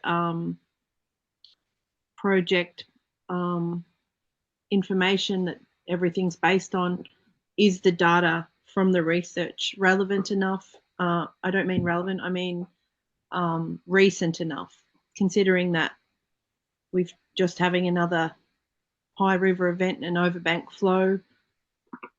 So as time's gone on, some of these studies were a long time ago, and do we need another set of research material, flora, fauna,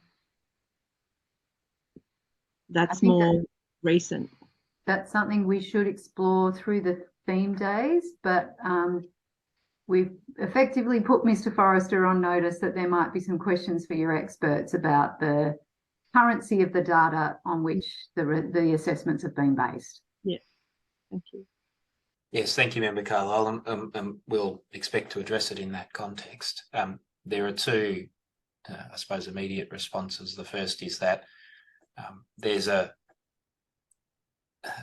certain attractiveness in going out and saying, well, there's just been a big flood. Now there's green out there. Things look good.